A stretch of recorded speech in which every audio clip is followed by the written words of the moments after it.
Hello, and welcome to the What We've Watched podcast. My name is Chris, The Summit.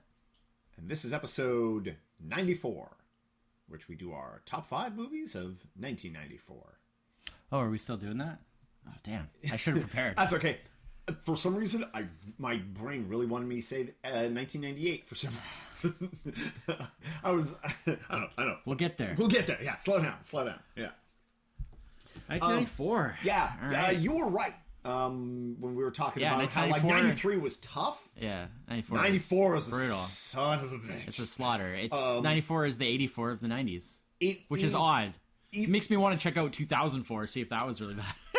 Yeah, is it every 10 years? I'm trying to think. Was 74 bad? No, no.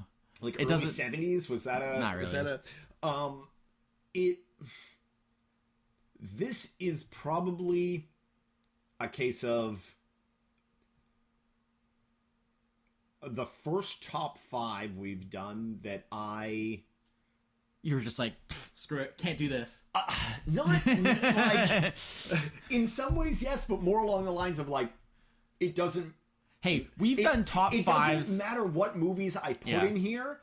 You're going to be missing something. I'm gonna miss something I really like. Right. I'm gonna be like both happy that this plethora of Yeah. amazing films, and unhappy because I only have 5 slots. Like To be fair, we have done top fives before. It was a where struggle we've to get a literally- 5th one. No, where we've literally done like double picks for each That's slot. true. That is true. Where That we is true. basically had a top 10 each, Yeah, that's true. essentially. We have done that. In fact, I believe We did that more in the earlier days, but I believe I may have done that on the very first top 5. I straight out of the gate had well, you know what I did? It's because I wasn't sure how we were going to do also rans. Yeah. So I did Like I an did also a ran ran for at each. the same time. Yeah. Yeah. yeah. Well, there's no real hard Because and we fast. did that. It was that top 5 movies of the last those 5 years. 5 years. Yeah. There's no real hard and fast rules. No. It's you know. It's there are It rules. is. It was.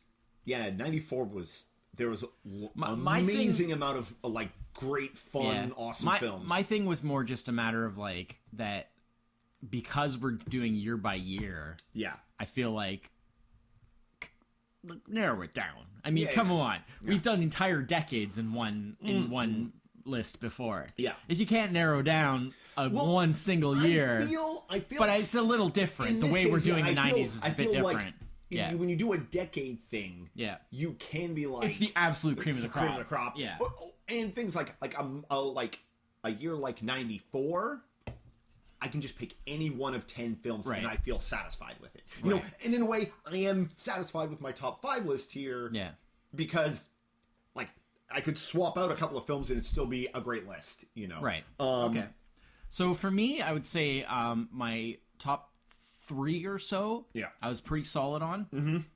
And it was like the lower reaches that I kind of struggled a bit more with. Not so much in terms of selection. I mean, somewhat, but mostly less in terms of selection, more in terms of placement. That's Because it was like deciding, like, how does this go? But like the top 3, I think I'm fairly solid on, just because at that point it just became a thing of like, well, you know, how strong do I feel?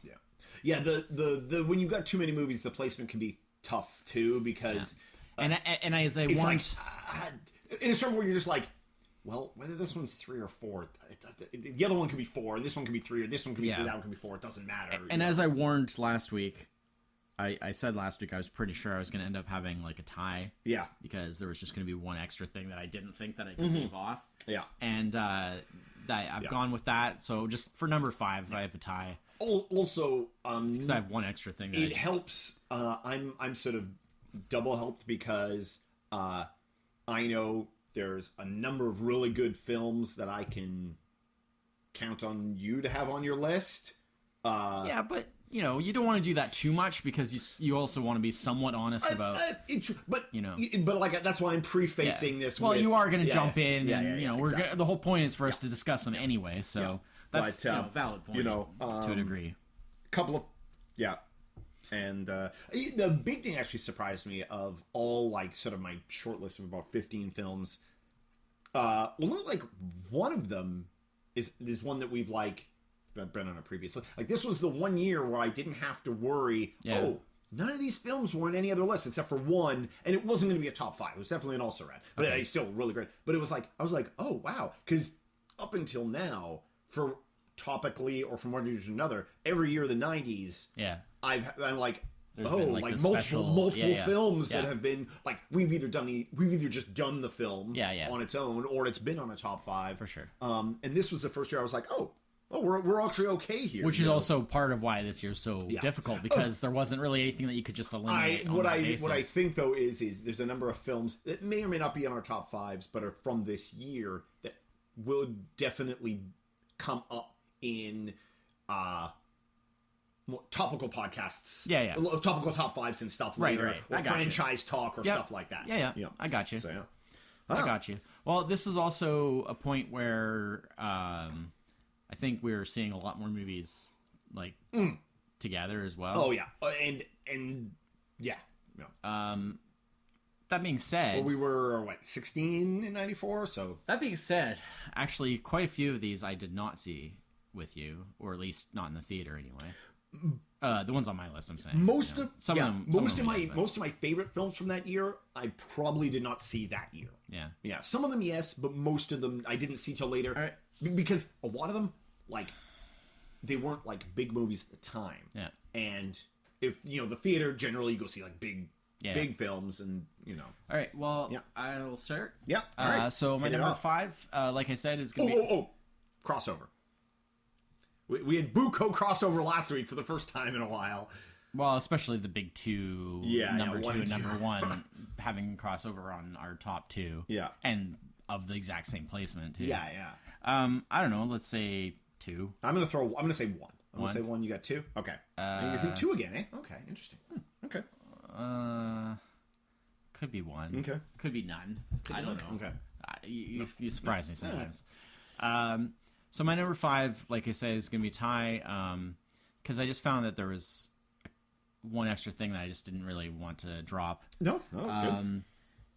Both of these are from filmmakers that have appeared on previous top 5s. Well, one particularly has already been talked about quite a bit in these 90s top 5s. The other one, not so much. The other one's from something else. But one of them is what would be, I guess, be officially the second film by Quentin Tarantino, Pulp Fiction. And the other one is Legends of the Fall, which was directed by Edward Zwick, and it's the movie that first got me into Edward Zwick as a director. And, he had done other stuff before this. He'd been a director since like the 80s, but I wasn't really that aware of his earlier stuff. This was the one that got me into his stuff. So I'll just take them in turn. So Pulp Fiction, I've said before that, well, I alluded to Pulp Fiction without end in 92. Oh, right. Because I was talking about Reservoir Dogs. And that's right. And that was. I alluded to Pulp Fiction on the basis of the fact that I was saying, like, there's an upcoming movie that I think most people consider to be kind of the best Quentin Tarantino movie, or at least like the most sort of classic. But that for me, like, I still kind of liked Reservoir Dogs best. And that's sort of true. I think part of the thing is that Pulp Fiction's a bit of a mishmash of like so many different things all kind of stuffed together. It's more of like an anthology almost that just has like storylines that cross over. Yeah. Whereas like Reservoir Dogs is more focused on a central single story. And so I tend to just give a little more credence to those strong central single stories rather than the things that are kind of a mishmash. So that's part of it. But I think also with Pulp Fiction, there's a bit of it loses a little bit maybe. Like, let's put it this way. I used to like it a lot more than I do now. Yeah. It's faded with time. Pulp Fiction was one of the ones I knew, like, I could end it that. Like, I do like it because it has a lot of memorable scenes.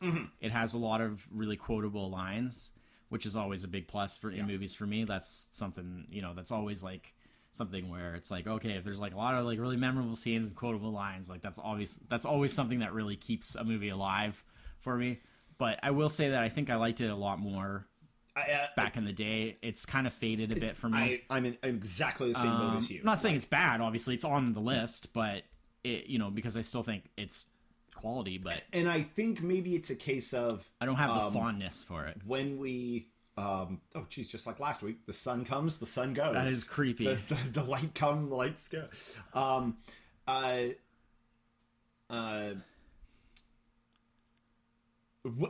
In the year that we saw Pulp Fiction originally, like probably 94, I'm pretty sure I saw it fairly early on. I did not see it in the theater. No, I didn't say that theater for sure. But I probably almost immediately. We were still underage at the time. That's right. And I don't remember anyone like my dad didn't take me to Pulp Fiction. No. Definitely would have seen it probably like as soon as it came to like. He did take me to some R-rated Would it have been movies. too late? No, it'd still be VHS, I guess, probably around. Probably, late in the VHS era. Yeah. And the anthology nature of it, and with that Quentin Tarantino like styling, really like fired up my 17-year-old brain. And it was fun, it was sure. in a way Absolutely. that like I hadn't seen anything like that really before. And I think maybe the reason for me like it faded is because I've seen that done maybe, and this isn't like that I dislike Pulp Fiction less, I guess. This is more that other things have done that. There are other things that you prefer. That have done that thing kind of better, that I like more. Yeah. And so it's not that I dislike it. It's just that there's, at the time it was, it was so unique. Yeah. I mean, like I say, and sometimes the first time is the best, and every time is just imitators. Often, often actually. And in some ways, once again, this is Quentin Tarantino doing that thing that he did a number of times, which is he set up hey, it's okay to do anthologies again. Yeah. Because they kind of disappeared for a while. Yeah. And then of course it was immediately followed suit with other people doing that, which was cool. That the audience is ready for that kind of storytelling again. But I think it's also I think with the reason why one of the reasons I tend to like kind of mark down a little bit on these types of that sort of anthology style in some cases is because oftentimes what you end up with is that certain storylines are much more interesting than others. Yes. And so when the movie is going off into one of the less interesting storylines, go back. You're just kind of like, oh, well, I just have to wait until it cuts back to the storyline I like. Yeah. And TV shows can do that a lot too. For sure. So that can be a danger as well. Mm-hmm. So I think that's one of the reasons that I don't like as much. So when it works really well is where it's like you're interested in everything, all parts of it, and then it just becomes For Pulp Fiction, I think for me the parts where I'm less interested is just because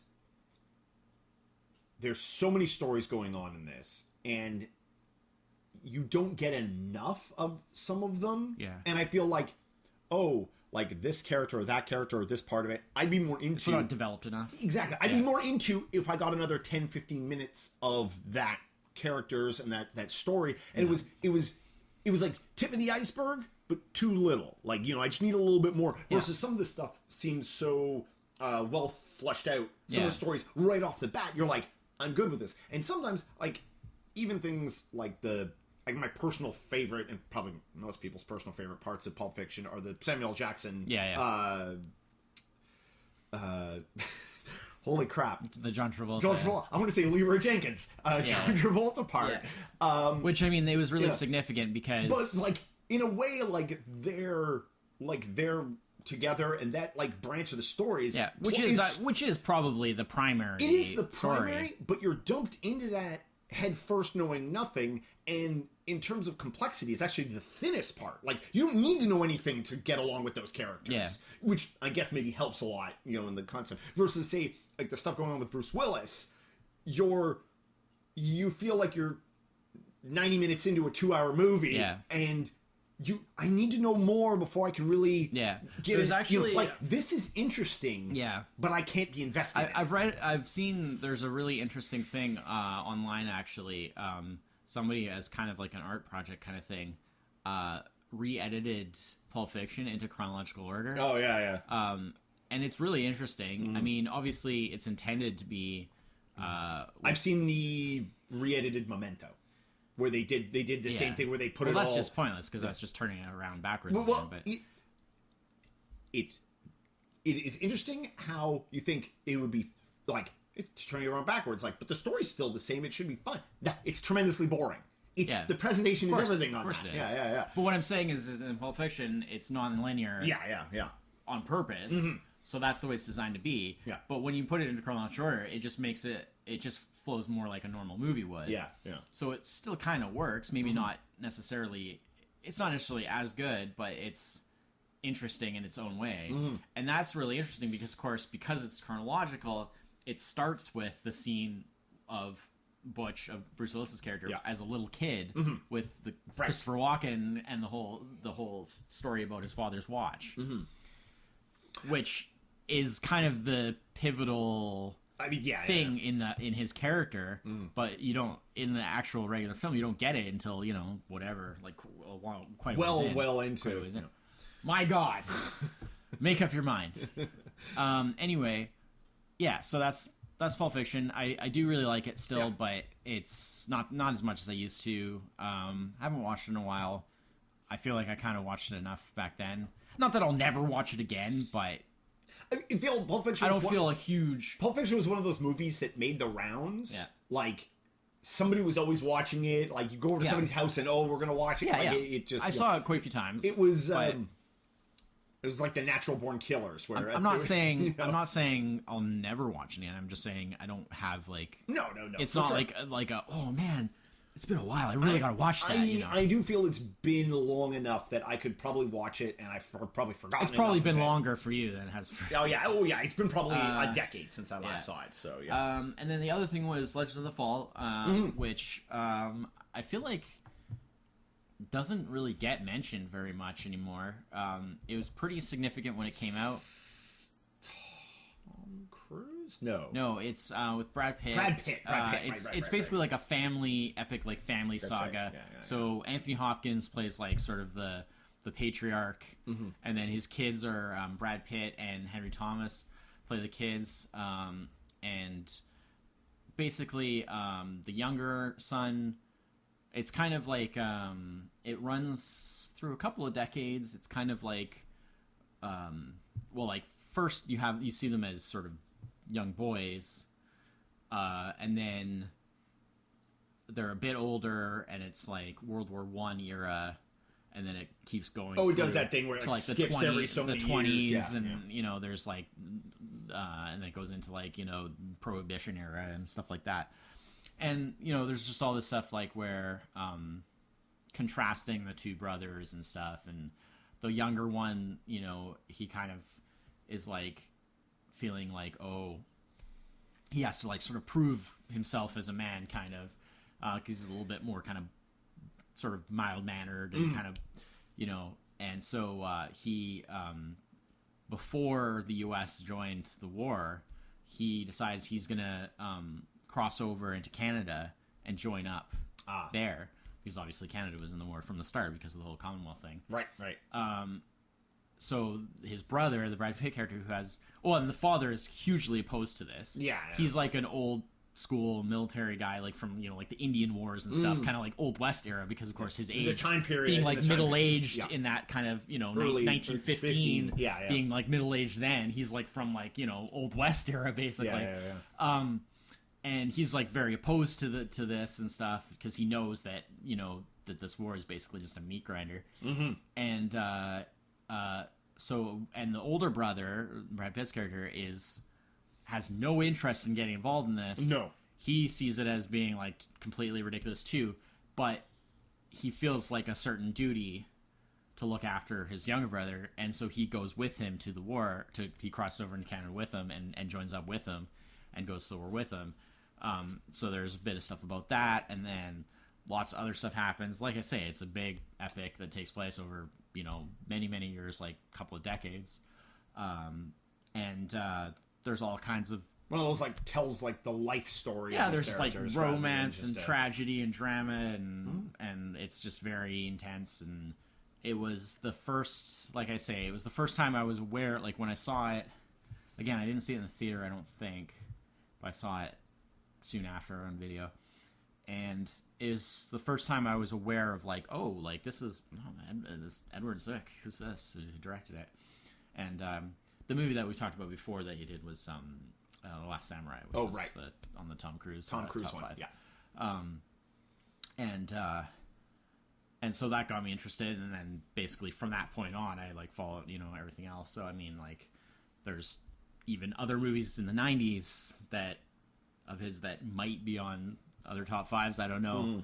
I haven't really looked that far ahead, but it's possible, depending on what else is in those years. So I'm not really going to mention them, but I mean, people could just look him up. He's done a lot of stuff, and he tends to do kind of stuff like that, like pretty big drama, kind of with a little bit of action, kind of stuff. But yeah, at the time, I haven't seen it in a really long time. I do feel a little bit more distant from it now, but at the time I was, like, semi-obsessed with it. I really, really liked it at the time.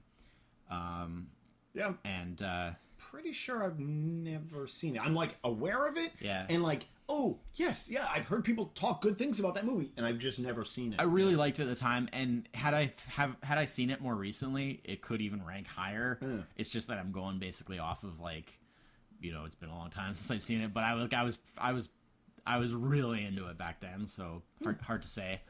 But I figured, I got to at least put it at 5 so that it's on the list, and so that we got a chance to talk about it, because it did have a big impact on me at the time. So that's, yeah. So I guess both of these picks for me, I tied them at 5 just because both of them I haven't seen in quite a while. They made a really big impression on me then, and I was really into them, and I haven't really been as into them more recently, but I feel like they have a place on the list just because they made a big impact on me at the time. So no, yeah. That's good. That's a good Yeah. good reason to have those. So that's my on 5. there, yeah. Yep. So No, that's excellent. my 5. Is Pulp Fiction and Legends of the Fall. Excellent. All right. My number 5 is an action film. Okay. Probably one of my favorite action films with this actor. Okay. Has a amazing cast, and it's True Lies. Okay. Well, it's my 4. Oh, so well, excellent. we can do that Hop together. on together there, yeah. James Cameron knocking it out of the park. Of course, you know how I feel about Yeah. Cameron's films. He's a genius. This is still sort of his classic era. Mm-hmm. I mean, after this was Titanic, obviously, which kind of changed everything. He kind of took a different track from that point on, which is what it is. Obviously, I guess this was, I guess this is kind of the last end of his classic films. era. Yeah. I will say that for me, when you compare like the previous Cameron's stuff, like they tend to be. I mean, you look at like Terminator 2, Yeah. the original Terminator, Aliens, and stuff like that. I mean, they tended to be like number 1s on most of the lists I have. Yeah. True Lies ranking a bit lower really just reflects that it's Cameron kind of doing a much more ordinary kind of film. Which I'm not knocking that. It's just it doesn't have the special. Like, there are elements of this film that are very Cameron. Well, but I feel like I've also seen other directors direct films of equal caliber to this one. Or maybe not quite equal, but certainly very close to the same lines. Like it's basically an action comedy. Yeah, exactly. Yeah. And it's something that we've seen, that kind of what this is. We've seen it many times with other directors doing similar kinds of things. Maybe not quite to the same level, just because Cameron tends to bring that that excellence to what turns it to 11 kind of. Yeah. So I mean, like, maybe not quite to the same level, but we have seen similar things in the sense that, like, I think another director, I mean, it wasn't for the fact obviously wrote it too, because he writes all this stuff too, but I mean, another director could probably have done True Lies and come in the ballpark of what this was. I don't think any other filmmakers could have done at Cameron's that time, previous films. No, right? Like, I think that those stand alone as, like, you know, I mean, certainly no one can make a better Terminator movie than him, because people have tried, and none have come anywhere close. Did they try? Well, in or the did sense, they just do? But you know what I mean. Like, that's yeah. proof that, like, no one else, you know, has really captured. Because some of those feel like nobody tried. Yeah. Well, in any case, people showed up and a film got made, but nobody tried. Yeah. But my point being that, like, Aliens, you know, and the two Terminator films, exactly. I don't think anyone else really could have done those. And even, like, The Abyss. Exactly. You know. Abyss is, again, one of those movies, like, the only equivalents to The Abyss, I think, are movies that, like, have not copied that setting, but copied the tension, and, like, often seem to be, like, there's, like, oh, this is The Abyss in space. Yeah. But The Abyss really does stand alone as so I mean, like, to me, the difference between True Lies and the rest of Cameron's earlier stuff is that, like, I feel like there's probably other filmmakers that could have more or less made True Lies, and whereas, like, I don't think anyone else really could have made his previous films. Yeah. So that's the only reason why I would rank True Lies a bit lower. Yeah. It's just a little more ordinary. Yeah.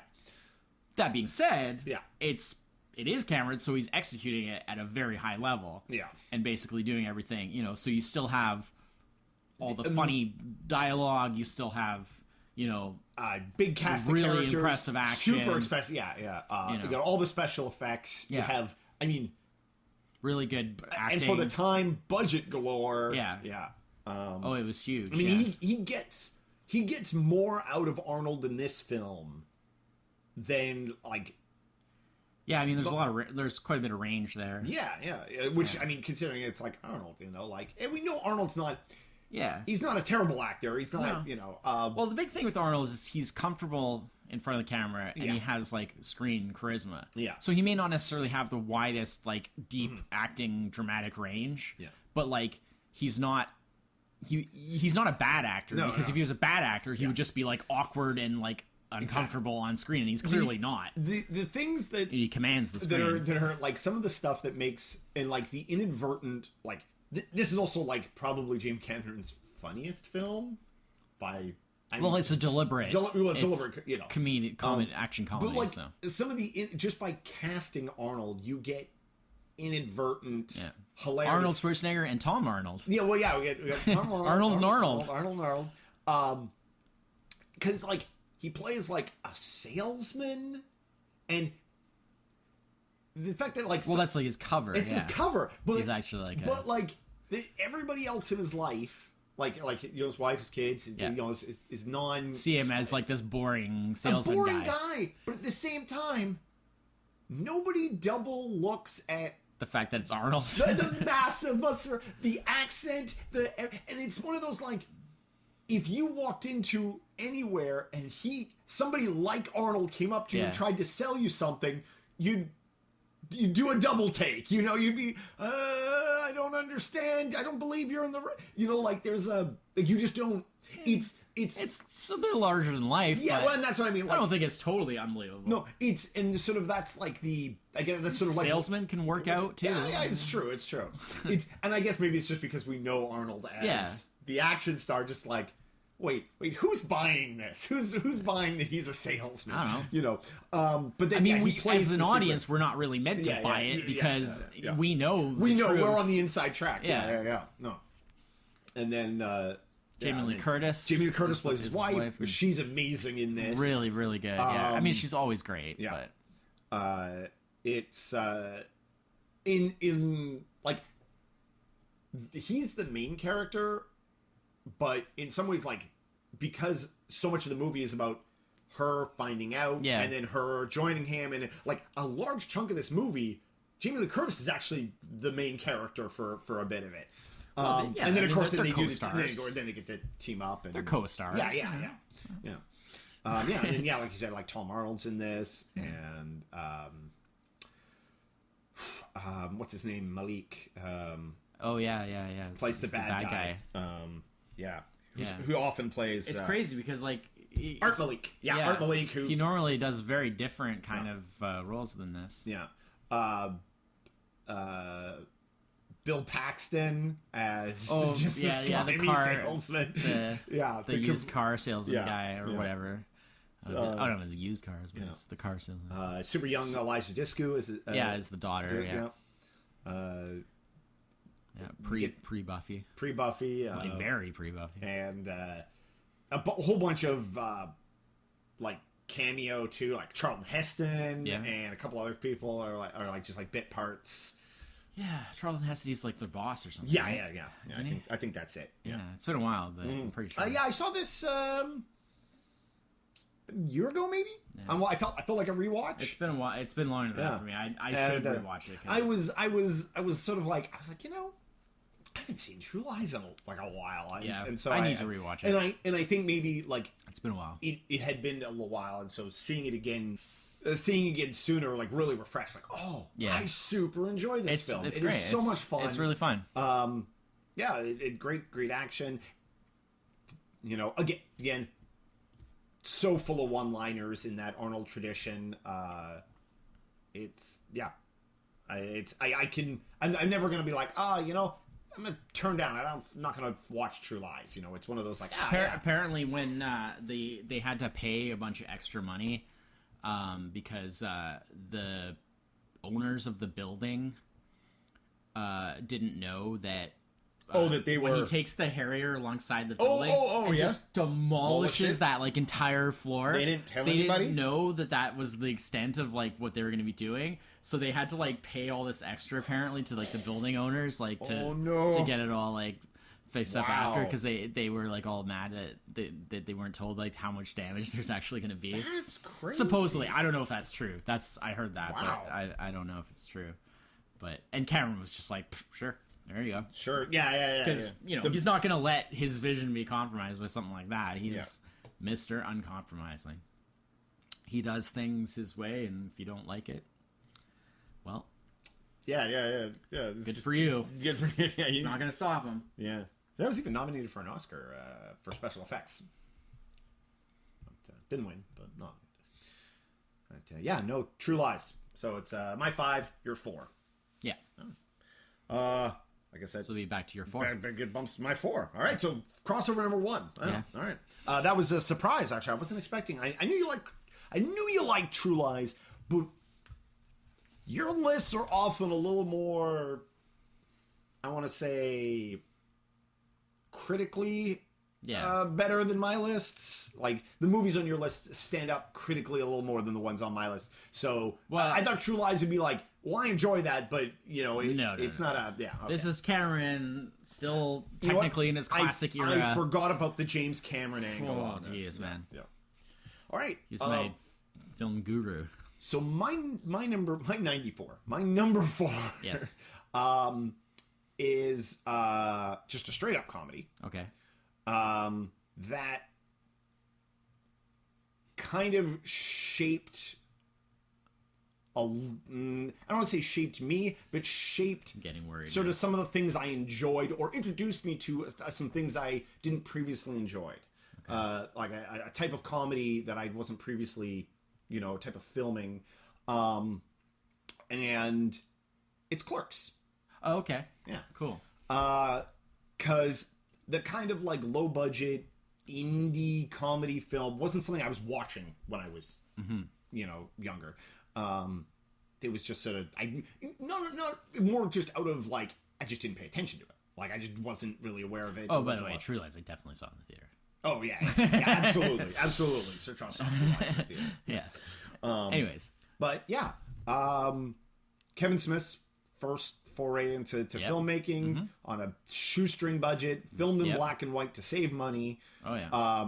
Which is something you can actually do in '94 because pre-digital, it actually did save money to film. Well, that's how originally. That's how Tarantino thought he was going to have to do Reservoir Dogs before he got like full backing and stuff for it. He was just like, oh, it'll be black and white, like 60 millimeter. You know what? Reservoir Dogs would have been with no stars, just Yeah. But Reservoir Dogs in black and white, I think, he would ended have up been fine. not having to go that route because when Keitel got involved, but Kevin Smith was he didn't have that in, I guess, and also I think just the nature of how Kevin Smith works he kind of had to start out just kind of like working with Yeah. his friends and people, Yeah. just people that he could And find, it is- because it was It, just became like this cult classic just due Yeah. to Yeah, you know, I mean, the obviously- nature of the film. In some ways, I think it might of the View Askewverse. Yeah. I think Clerks might still be my favorite. Like I'm a fan of. it's certainly the most. I'm a fan of Mallrats, but I think that's more just because It's probably the Mallrats most- is kind of maybe top to bottom, Yeah. like a more put together, funnier film. Although definitely, I know Mallrats was the one that didn't do it. Like, Clerks is probably they burned on Mallrats, but Clerks is probably still like the most like overall like critically acclaimed and stuff like Yeah, I that. I think mean, that's- it's the, yeah. obviously put him on the map. I mean, well, it was the first, yeah, but yeah. I mean, I was big into all of those back Yeah. in the day. I've not really been terribly interested in hardly anything that he's done since. Not since Clerks. I mean, since he did the Video Schooners first. Oh yeah. stuff. Yeah, no, I don't think I've seen So any of his. I other kind of work, got so- to the feeling that after that went on for a while, I sort of got to the point where I was kind of like, well, I thought I liked Kevin Smith as a filmmaker, but maybe I just like those Venus Universe movies. Yeah, and I feel maybe that- it's not so much that I like And him as a even- filmmaker, because I haven't really liked anything that he's done since. And even then, like, I almost said Bill and Ted's Excellent Adventure. Jesus, Jay and Silent Bob. Jay and Silent Bob's Excellent Adventure, whatever the hell that last one was called. I don't even remember. Jay and Silent Bob Strike Back. Is that what it was? Yeah. Sure. Like, even that one was.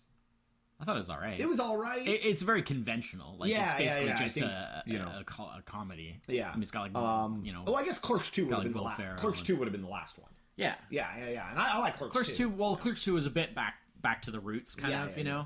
So, Well, bringing back all the characters Yeah. from the first film. because and that. Jay and Silent Bob was intended to be the last one. Yeah. But he deliberately kind of left it as like, this is the last one, but if I really feel like it, I'll do another someday. Yeah. Type of thing, right?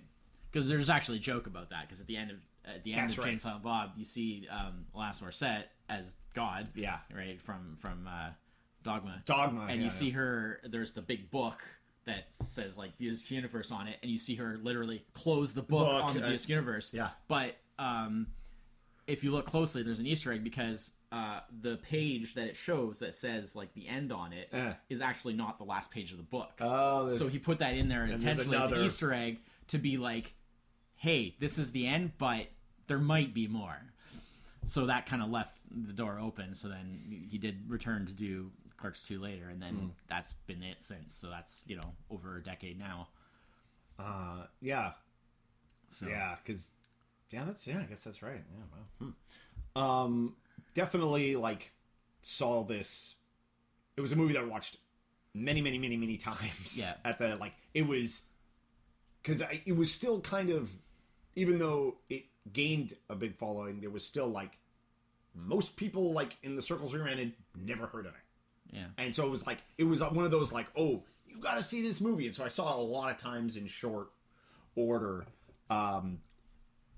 Again, very quotable. I mean, there's a lot of lines in this that have just become part of our vernacular. That's sort of how he made his mark, For a movie that is basically two guys in a convenience store. Yeah. But that's what it came down to. It was all about the writing and the heavy on the dialogue. The story. Son of a bitch. The sun comes out, the sun goes away. The sun comes out, the sun goes away. Yeah. But yeah, no, I couldn't really squeeze it in. I do like, ironically, later in the 90s, there's probably going to be other Kevin Smith movies on our lists, just because some years are more lean. Yeah. 94 was so chock full that I just couldn't fit Clerks, but I do like Clerks, obviously. I feel the only other one of these that would probably be on a list would be Mallrats. And I'm not saying anything. But I don't know for sure about that year. Like, it's still up in the air. That's fine. So I was like, well, Clerks is definitely the one. Okay. And so I had to. And again, it's a case of saw it so much, it impacted a lot of how I viewed movies and how I thought about some movies at the time. That's fair. And so, yeah, no, I just, it is one of those like, oh, yeah, it's just a good, fun Great film. Yeah. So my number 4 is Clerks. Okay. All right. Cool. So number 3 for you. All right. My three is a movie that definitely would be considered not necessarily the most, critically acclaimed, or it's a movie that definitely my feelings about it are more emotional than like intellectually. Like, Oh, okay. All right. oh yes, this is a very high quality cinematic achievement. It's much more about the personal. You got to do that voice every time. It's much more about like the personal connection with it. It's a movie that's very familiar to our circle of friends. Okay. Referred to very, very often. Who we've all seen many times. That's fantastic. And Okay, it's I know. The Crow. Yeah. All right. Yeah. This was vying for my number 5, and I was Yeah. like, I can leave this off for one of two reasons. Either it's going to be on your list, or it will come up later in like a franchise talk or something like that. So I have pretty strong feelings about it. So yeah. The Crow. Yeah. I mean, it's just one of those things. We saw it in the theater together with my dad. oh, that's right. And I have a Gosh. very strong memory regarding that. So there's certainly a nostalgic aspect. This was one of those like films where after seeing it, just immediately wanted to see it again. Like, Yeah, it's very stylish. Possibly maybe a little dated in the sense that it's obviously very much a product of its time. That whole kind of music video, gothy kind of it is kind of super early 90s atmosphere. But or mid 90s, I guess. But I mean, but that works for it because it plays upon my nostalgia and it plays upon being just the exact right age for that type of thing at the time. Yeah. But I see what you mean by putting this as like it's a personal pick more than an overall. Well, I mean, like it's an not going to emotion. appear on any kind of like top 10 Well, of the 'cause decade it's critically acclaimed it's an movies. excellent film that is fun to watch, but like you can also very clearly go, I like this It's a bit because of a I B-movie was in a way. I was but- the right age at the right time. Yeah, but at the same it time, probably doesn't hold up to somebody that's younger. but you at the know? same time, I do feel that it's underrated in a sense because it's just executed so well. Yeah. Unfortunately, probably, I don't know if maybe because of the like lackluster sequels and everything that sort of came after it, maybe Have damaged the damaged it to the point where people just think of, oh, it's that kind of like overdone thing. It's possible, But yeah, I mean, I just find it very like I remember. I mean, obviously, I've seen it a number of times, but it's very memorable to me. Like I can like see so much of it just like in my mind's eye, like just thinking about it, like just it's very vivid. It's very like there's that scene and that scene. I could probably just write this movie out, Yeah, like scene for really scene, enjoy- front to back, without. I really enjoy the performances. Heck, probably a lot of the dialogue. Obviously the dialogue. Yeah. It's got that kind of. It's got a bit of that like. A lot of, I don't want to say like the dialogue's punchy, Yeah. but like in that way that like how like one-liners in Arnold movies are punchy. The dialogue is like that in The Crow. Like you can easily think about like then he says this line and then it's respond to this line like it's comic book writing. Yeah. Which I mean because of its source from a comic book. Now I will say that oddly enough, I do have some misgivings being a big fan of the source material. I still have my trade paperback of the originals, of the original story, which was signed by James Barr. Yeah, that's right. In person, not just some. I bought it in a store signed. It was signed by him in front of me, because at like a convention. It's kind Talk of about it. well, it's sort of falling. It's almost falling apart now because it's very old and it's a trade paperback, so it's not exactly built to You last. just got to put that in a baggie and never open it again. But but it's there. I have it, and yeah. So I was a big fan of the source material. So I do have some misgivings about the way they change certain things for the movie, where there's just a lot of things that I'm like, like, why change that? It really, there's no reason Because to. movies. That happens exactly. all the time. I That know, happens all I know, the time. but that kind of stuff bugs me. Any like stuff where movie things are that's changed, drawn from source material. stuff that's changed to make it work better cinematically. Oh, that's fine. Is fine. Yeah. It's the stuff that's just randomly changed that makes no sense. I mean, I'm assuming, or things that are changed for the worse in some ways. and I'm assuming most of the time in movies where things like that get changed. But if you didn't know the source material at all, you wouldn't find anything wrong with what they do in the movie. Because there's no incongruity. Yeah, it doesn't stand out if you're just taking it as just the movie. Sometimes you can be like, Yeah, you that can just watch seems something and you're wrong. like, I'm not familiar with the source material. But that seems wrong. But I'm betting that's not how it originally was. Yeah, exactly. The things will just seem Something wrong. just doesn't Whereas mesh right. in this, like, nothing really seems wrong in that way. It's only if you know the source material that you're like, oh, that's weird. So yeah, no, it's great. I really like the performances. With obviously Brandon Lee. It was a star-making performance. And all the more tragic. Yeah. I mean, obviously, it's tragic that a young man lost his life for nothing. Basically, I mean, it's an accident. It's nobody's fault really, except for whoever caused it. But I mean, we'll never know that really. Yeah. It's just an accident. But it's sad, obviously, on that level. Yeah. But on the level of just like movies, it's sad on the fact of also that this was a star-making performance, and he had only really been in if we say The Crow is a bit of a B movie, he had only really been in B movies basically before this. He hadn't been in anything that really gave him a chance to shine. This actually did. Yeah.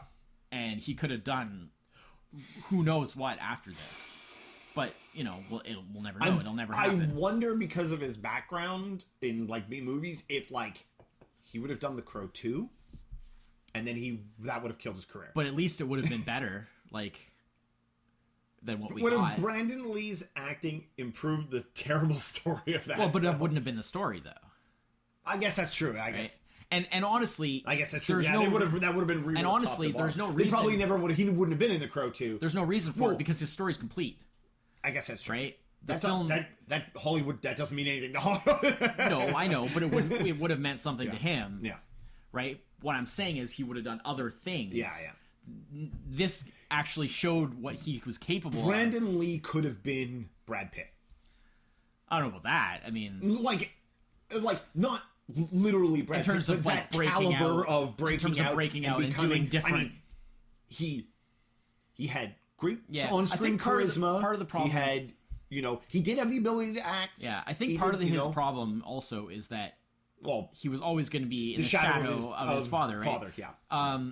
That's Bruce Lee for anybody who doesn't have that. and so the problem there is that how many times was he ever going to be mentioned without also mentioning, oh, by the way, his father was Bruce Lee? Yeah. Like, that was going to happen forever, right? That was inevitable. Yeah. So right then, it's like, who's Brad Pitt's dad? Well, I don't know. Yeah, exactly. Nobody knows who Brad Pitt's dad is. Brandon Lee playing his dad in the Bruce Lee biopic would have been amazing. Yeah. Well, oddly enough, it was Jason Scott Lee, who was not related. Not related at all.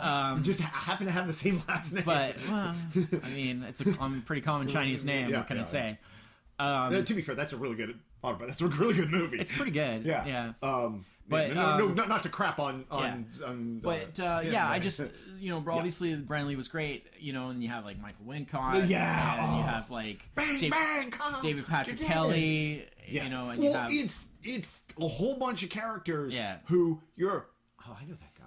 Oh, yeah. I know. And in some of them at the time, you're like, oh, well, I didn't really know who they were then. Well, that was but like a few since of them. Then I've been like, when they show up in other things, I'm like, oh, that's especially like Wincott because he's just. I mean, he's the still, voice, obviously. Yeah, well, yeah, he's got that. Yeah, But yeah, like what's his name? Who's the secondhand? The pawn shop dealer there. Yeah, John Polito. John Polito died recently. Yeah. Unfortunately, and again, he's got that voice. Ernie Hudson. I think this is one of his best roles. Yeah. Like, I think if you look at in the first Iron Eagles, baby. That wasn't Ernie Hudson. Stop doing that. Sorry, everyone. That's an in joke where I put Ernie Hudson in the main casting role of Iron Eagle. I would say obviously Ghostbusters people would mention, but honestly, he's a bit of an extra kind of You know, Yeah. he's like a bit of a Yeah. a fifth wheel wheel. or fourth, but effectively like a fifth wheel in Ghostbusters. Not that he's not good in Ghostbusters; it's just that he's the extra one. Yeah. He's the one that's the normal person who gets drawn into this Yes. ridiculousness Yeah. and is able to comment on it as a normal person. Yeah. But he's still kind of part of the whole kind of crazy kind of tone of Ghostbusters. In The Crow, he's like,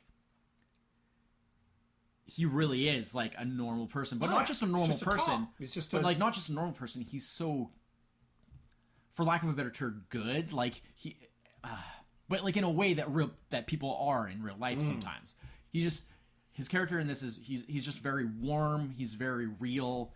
Yeah. He's like somebody you'd want to know. He's somebody who you would want to be like your neighborhood cop. He's and, he's an amazing contrast to kind of like, clearly Brandon Lee / Crow's character is this bizarre supernatural thing. Yeah. The bad guys are kind of so over the top. Yeah, I mean, they're almost cartoonish. they're verging on like farcical. Yeah.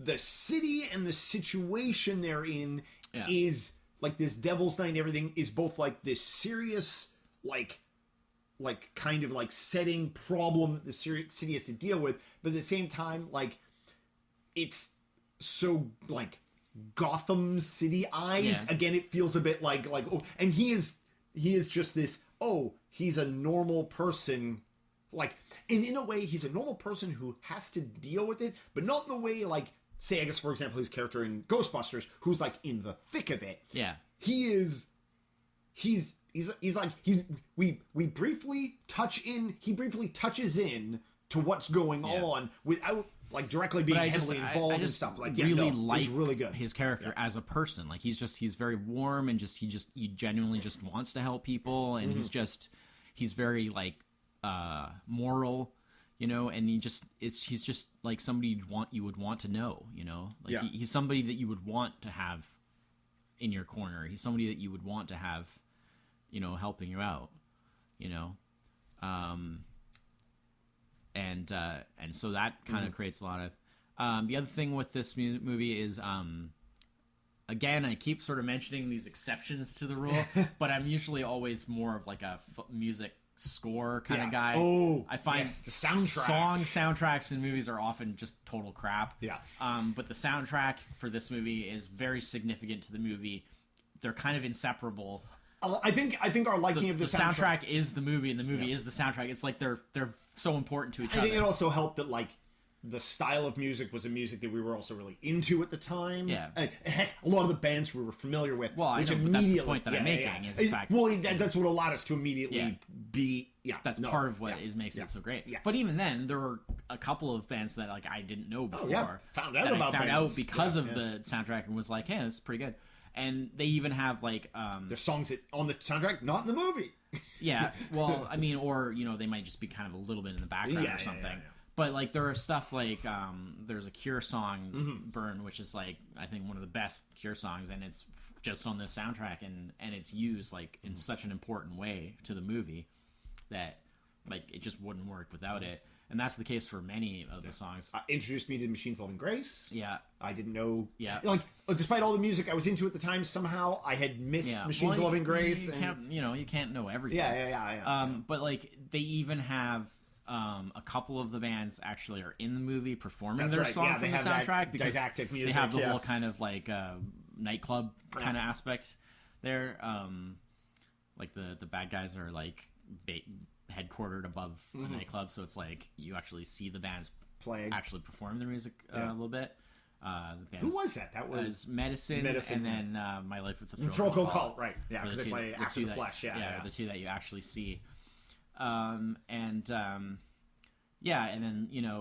the comic is very influenced by music, and James O'Barr included a lot of references or quotes from a lot of things roughly in that kind of dark gothic kind of sort of genre. A lot of like The Cure and Joy Division, a lot of Joy Division. I mean, direct references to that.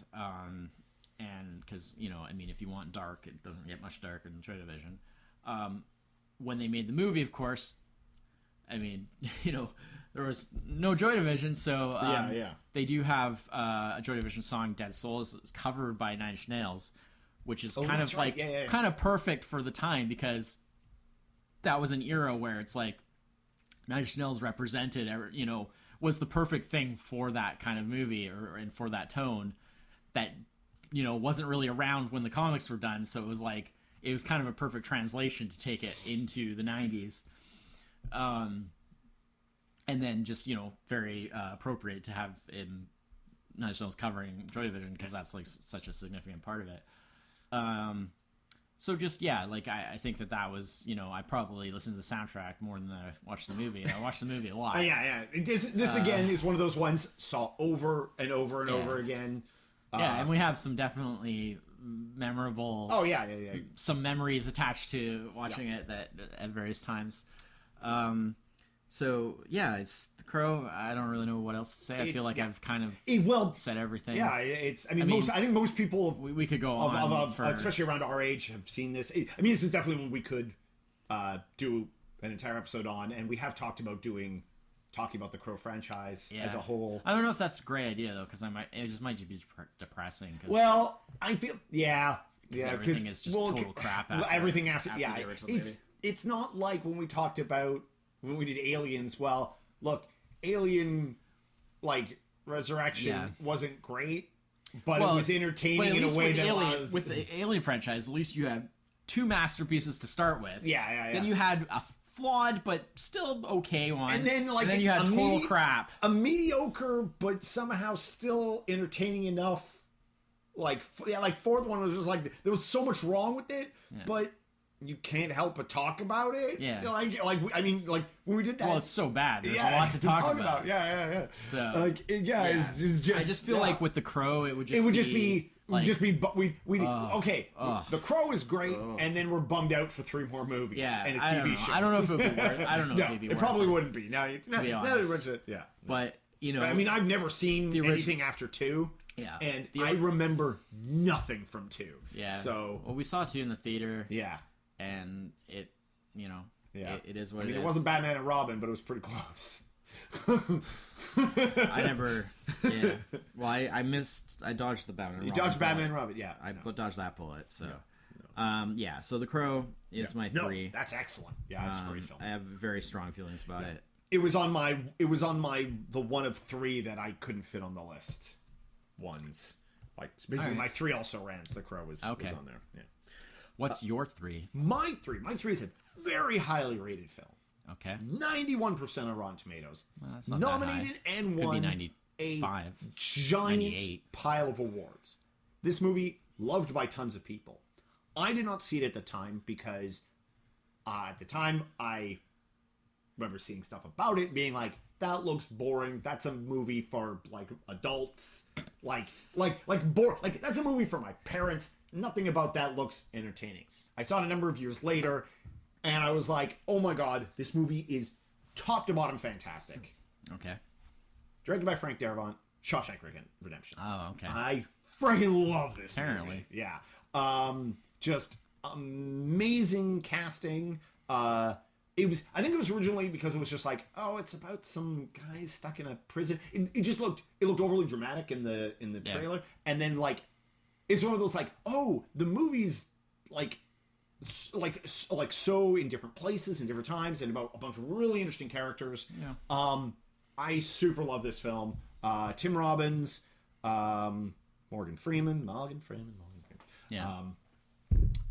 Actually, they're kind of just the 2 main characters, and then it's just a circle of smaller characters around them. Yeah. They tell a really neat, brilliant story from an interesting perspective. All the while, it's both serious and funny, and has a bit of the tale that's being told. Well, Darabont is pretty much Darabont and Rob Reiner are the only ones who can properly adapt Stephen King. Yeah, well, that's right. Written by Stephen King. Everybody else just makes like trash. Trash, yeah. Because You know. Green Mile. Everyone else just the Green Mile. That's Frank Darabont. Yeah. Mist is Frank Darabont. everyone else yeah. just turns like it into just like typical like horror, like mass market trash horror movies. So secretly, Frank Darabont is Stephen King. Oh no, we know that's not true because that's definitely not true. But they definitely you know they definitely understand each other. Yeah. Yeah. But yeah, no, I. Yeah, Shawshank Redemption is good. It's got I love the.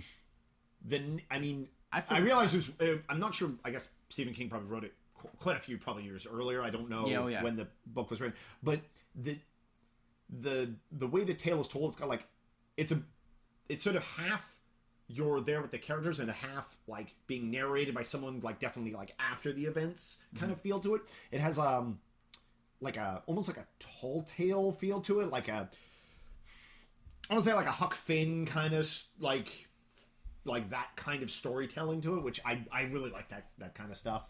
But yeah, no, and at the time when I saw it the first time, I was like, oh, I get like. In some ways, I was like, "Oh man, I can't believe I judged this so judged it on nothing before." And then at the time, I was like, "Would 16-year-old me really appreciate Shawshank? I don't know, you know." But definitely glad I did eventually see it. I can't say it because I'm not you. So. And I've watched it, a bunch of times, and it is, yeah. No, I really like it. It is really good. I must have. I didn't remember that it was on this year. I must have seen it listed, and I must have just bypassed it because I was just like, well, you know, it doesn't quite. Yeah, no. I guess I just didn't feel strongly about it. No, that's fine. That's fine. Yeah, no, I think it was. I think my strength of feeling about it is the. Well, like a lot of it's and well, that's it. A lot of it stems from getting into something at the right time and the right mindset, and then just holding on to that thing. Very rarely do I go into a film. When I go to watch a film, I'm like, I don't really particularly want to see this, but the person I'm with wants to see it, and so I guess I'll watch it. Yeah. It'll be fine. At worst, it's just okay, and then just be blown away by it. Right. And like usually it's the other way around. You're like, oh, this is gonna be great, and then it's like, it was all right. And I think the way that it took me at the first time I saw it, every time I see it, I sort of get that feeling again of like, oh yes, oh this movie's so great, and yeah, it is really good. But yeah, it is really good. I guess I just didn't maybe connect with it as much. No, I mean that's fine. Yeah. Which I mean, when you're talking about these kinds of things, you have to kind of really. I like definitely, for example, like I'm pretty sure you're a fan of like The Green Mile, right? Like the movie. Yeah. Do you like it? Okay. It's okay. Oh, okay. Shawshank's definitely better. Better. Oh, okay. Yeah, I feel the same way. I feel the same way. Or at least more interesting. Yeah. I thought The Green Mile was just kind of okay. Yeah. I mean, for the standard that you would expect. Obviously, it's better than a lot of other stuff. It's not crap, but it's for the standard that you would expect being, you know. Yeah. But I do feel like The Green Mile is a little bit of a, you know, Shawshank Redux. It's kind of like treading over a lot of the same ground, and it's kind of like, well, do we really need that? Mm-hmm. You know, it felt was The Green Mile a book or a short story? Well, here's a little bit of Stephen King knowledge. I figured I'd ask the master here. Stephen King science gonna get dropped. So, Green Mile was actually disclaimer: there is no science in Stephen King novels. No, I meant it in the yeah, I know. Yeah, the pejorative. So basically, what The Green Mile was that King was experimenting with, basically serial storytelling. Okay. In the same kind of way as like classic writers like, you know, Dickens and stuff would have done back in the day when they would have like a novel essentially serialized across like, you know, monthly releases of a magazine or something. So The Green Mile was actually released in little chunks over time of these little tiny books that would have been like, you know, like novelettes, like a couple of chapters in like an actual book, 90 pages you kind like of thing. Line them all up, and then like went and it's like, you know, part 1, part 2, part 3, part blah blah. Neat. And then I guess eventually they were released as a I would assume it would have been compiled at the end. But yeah, so it was kind of an experiment in serialized releasing something that you We could sell can never do one now. of Well, these you for- could do it now, but it would be digital. Yeah, well, I guess that's true. You know, which and he- that does happen. and he That has does- done yeah, that, yeah, you know, yeah, to I a was gonna degree. say, But, yeah. I mean, certainly he's released like short stories, like direct to digital release in the years since. But yeah, I feel he also does. back a in lot the day, of, it was actually, and it sucks too, because sometimes you'd be like, oh, I missed one. And then it's like, oh, you got to find, like, you know, you go to, like, the library, and you'd be like, okay, they have, like, part 1, 2, 5, and 8, but they don't have, like, 3 and 4, or, you know, it's like, oh, it's like, you know, so until the whole thing was out, and then, you know, I'm sure once the whole thing was out, and then there was probably another wait until, like, a fully compiled edition came out. I mean, to this day, I still don't have the full thing. Oh, you like, don't? I have, like, a couple of the parts. and You're that's probably it. best just buy the complete thing. There's no. Oh yeah, way you no. I can't mean, I'm just sure buy a there's one complete in volume. print Yeah. now, but I'm saying, Yeah, but at back the time, then, yeah, no. by the time that I sort of stopped regularly buying Stephen King stuff, Yeah. that wasn't really an option, and I had missed like a couple of them along the way. That's too bad. Yeah. So it's just like it was an interesting experiment, but maybe not the best idea. I don't know. But yes, that's the way cool. Yeah, that's the way the Green Mile was released. Shawshank Redemption, on the other hand, was just a novella that was part of. I believe it was part of Different Seasons. Oh, okay. Which was the same collection that The Body, which is what Stand By Me was based on, was part of. Yeah, it was called. Oh, the short story was called Rita Hayworth and Shawshank Shawshank Redemption. Yeah, in reference to, because he uses the poster Yeah. to cover the whole. Yeah. And it, as the time passes, the poster is updated to represent like the latest like starlet. Like I think it ends up like it's like, you know, Farrah Fawcett in the 70s or whatever. You know, but it starts out like Rita Hayworth because it's like the 40s, right? Because he's in there for like 30 years. Or close to it. Anyway. Yeah, something like that. Yeah. But yeah, That's the thing, they abridge a little differently in the movie. They do a little differently, yeah. But I think probably it was probably for the best to avoid having to do the fake age makeup on the characters, which, you know. But it's still sometimes is all right. A bunch of time does pass, Yeah, but I don't yeah, think it's as much as in the story.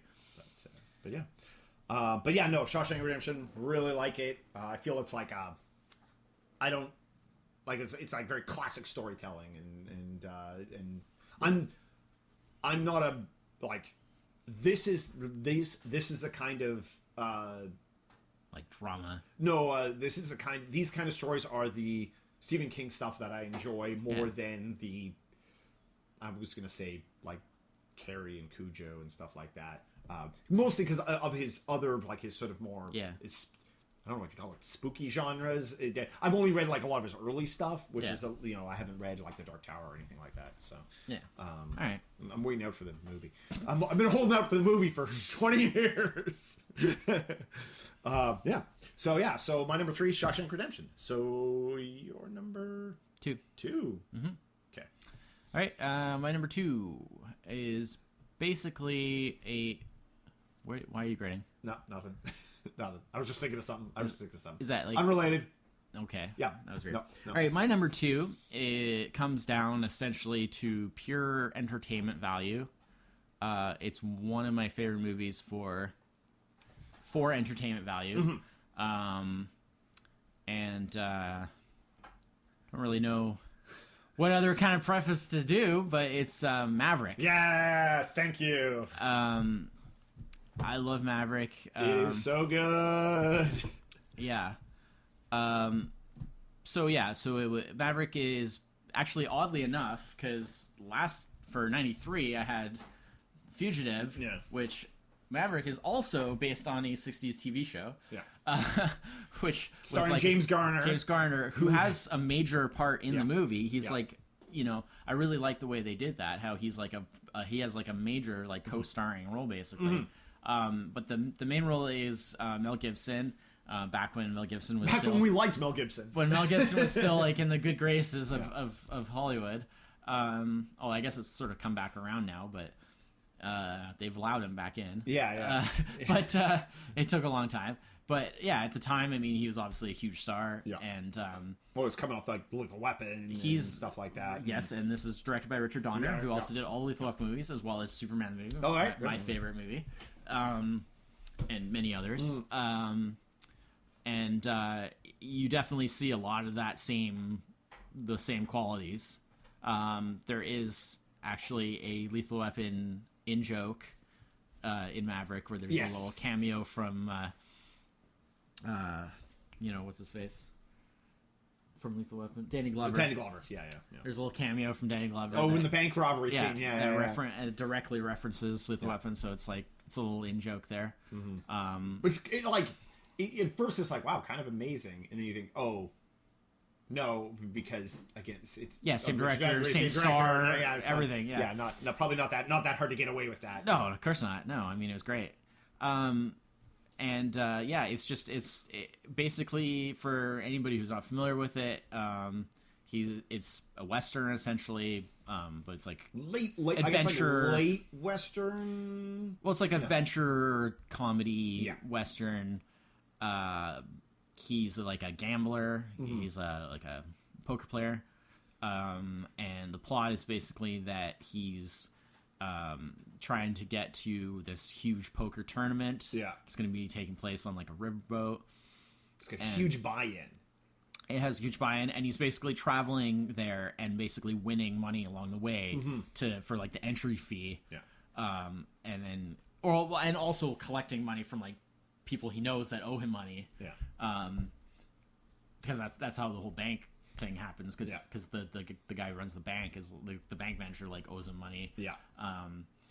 And then it's just wackiness ensues. There's and then there's like Jodie Foster is the female lead, doing a totally different kind of character than like anything else she's done. Really showing her range and how good she can be at just like comedy, because obviously she didn't do a lot of that. Well, very different kind of character than Yeah. I mean, when you look at other stuff, like you look at like, The Accused or like Silence of the Lambs, and then Maverick, and it's like, wow, where'd that totally come different from? kind of character, right? Yeah. But it's so good. Really, she's a great actress. So obviously, but it's kind of like, it's not really a surprise that she was good at this. It's a surprise that she's got that they got her for the role, really, because it's not the kind of thing she normally does. Right, that's sort of what I mean. Yeah. But it also showed a totally different side. It is Alfred one of those Molina, great film, like James Coburn, like so many, like it's like, oh, really great scene after really great scene after really great scene. Graham Green, yeah. Graham Greene doing what Graham Greene does best. Yeah, it's great. Yeah, no, I love Maverick. Like, this was the one I knew for sure was safe to leave off the list, because you could get it. It's insanely entertaining. I've seen it so many times. Yeah, I just love it to pieces, because pretty sure multiple times in the theater. I know your mom sure did. Oh, yeah. This is probably one of my mom's favorite movies. I think my mom saw it 7 times in the theater. A lot.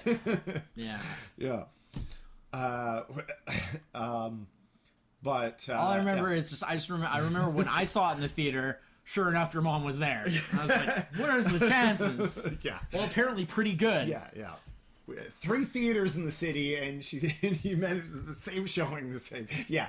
And it wasn't her first time. No, that was the thing too. That was it. But no, it's just awesome. Like, there's nothing. It's right in line with everything that I like about those kind of movies. Yeah. And I mean, Richard Donner also did Scrooged. Yeah. I mean, he just, he's another one of those. It's that geniuses. kind of so good, like comedy film where but it doesn't like pander. It doesn't it's not like, oh, comedy. Nah. It's a well-written story with good acting and great dialogue and interesting plot. Also happens to be funny. Yeah. And like, those are the best comedies. Yeah. Where it's like smart funny. Exactly. But not like overly intellectual, just smart in that it's not dumb. You could take the comedy out of this film. Yeah. Tweak it slightly and make it something else. Like, it is. I mean, it's comedy or not, it's a great film. Yeah. It also just happens to have really great funny stuff in it, you Yeah. know, which is the tops to them being able to pull that off and make that, and also make it like, I'm fairly sure this is fairly well recognized as a decent and film. I really like how it I'm not sure like what the- I really like how it really honors like it honors the fact that it's based on a prior thing. Like it doesn't try to be making fun, and I mean it is obviously more of a comedy, but like it's not kind of making fun of the fact, you know, that it's based No. on this show. Like No. it's not diminishing that by having James Garner in such Yeah. like a major role. Have you ever seen the original show? I've never seen it, so I was just wondering. Like, I don't think is it so. funny? Is it? Well, not in this way. I don't think it's meant as like comedy. Oddly enough, IMDb categorizes this as a drama/thriller. What? Maverick? Maverick, yes, not Well, comedy. obviously that's an error. Drama That's an / thriller. error, obviously, because it's nothing of the kind. Yeah. It's a western / comedy. with a little bit of like action adventure element, I guess. But it's primarily comedic western. Yeah. Wow. But yeah, like the fact of having James Garner playing such a prominent co-starring role, and then of course the way the film ends. Yes. No spoilers. No spoilers, but the way it ends, you could almost say that the film could be almost like a sequel to the show. a show, yeah, in the exactly, sense yeah. that it's kind of like, oh, well, this could be in the same continuity. Yeah. Sort of, you know. Yeah. That is a well played thing that is.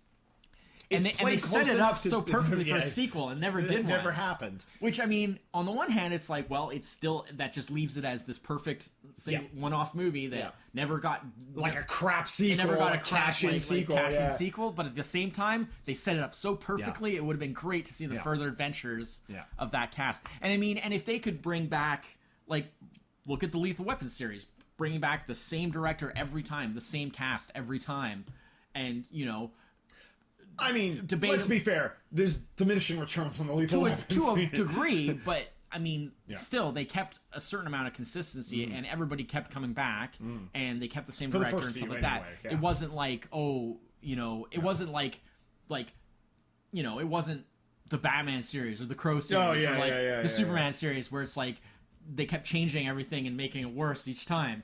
You know, you know, so I mean, they could have done a Maverick 2 if the stars had aligned in such a way, but obviously they didn't, for whatever reason.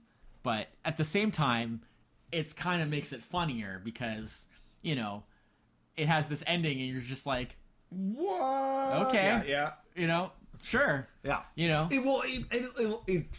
It does that, like, it's like a cliffhanger without really being a cliffhanger. yeah, you know, yeah. It's kind of like, oh, okay. That's what I was looking for, cliffhanger. It's like That's the the end word I of was The looking for, Princess yeah. Bride, where it's just kind of like, okay, you could either just continue right from there, Yeah. or that could be it forever. You Yeah, know, it's yeah. just kind of like it goes on. You know, make the sequel in your mind. yeah. You know, so I mean that's cool. Yeah. But yeah, just so good.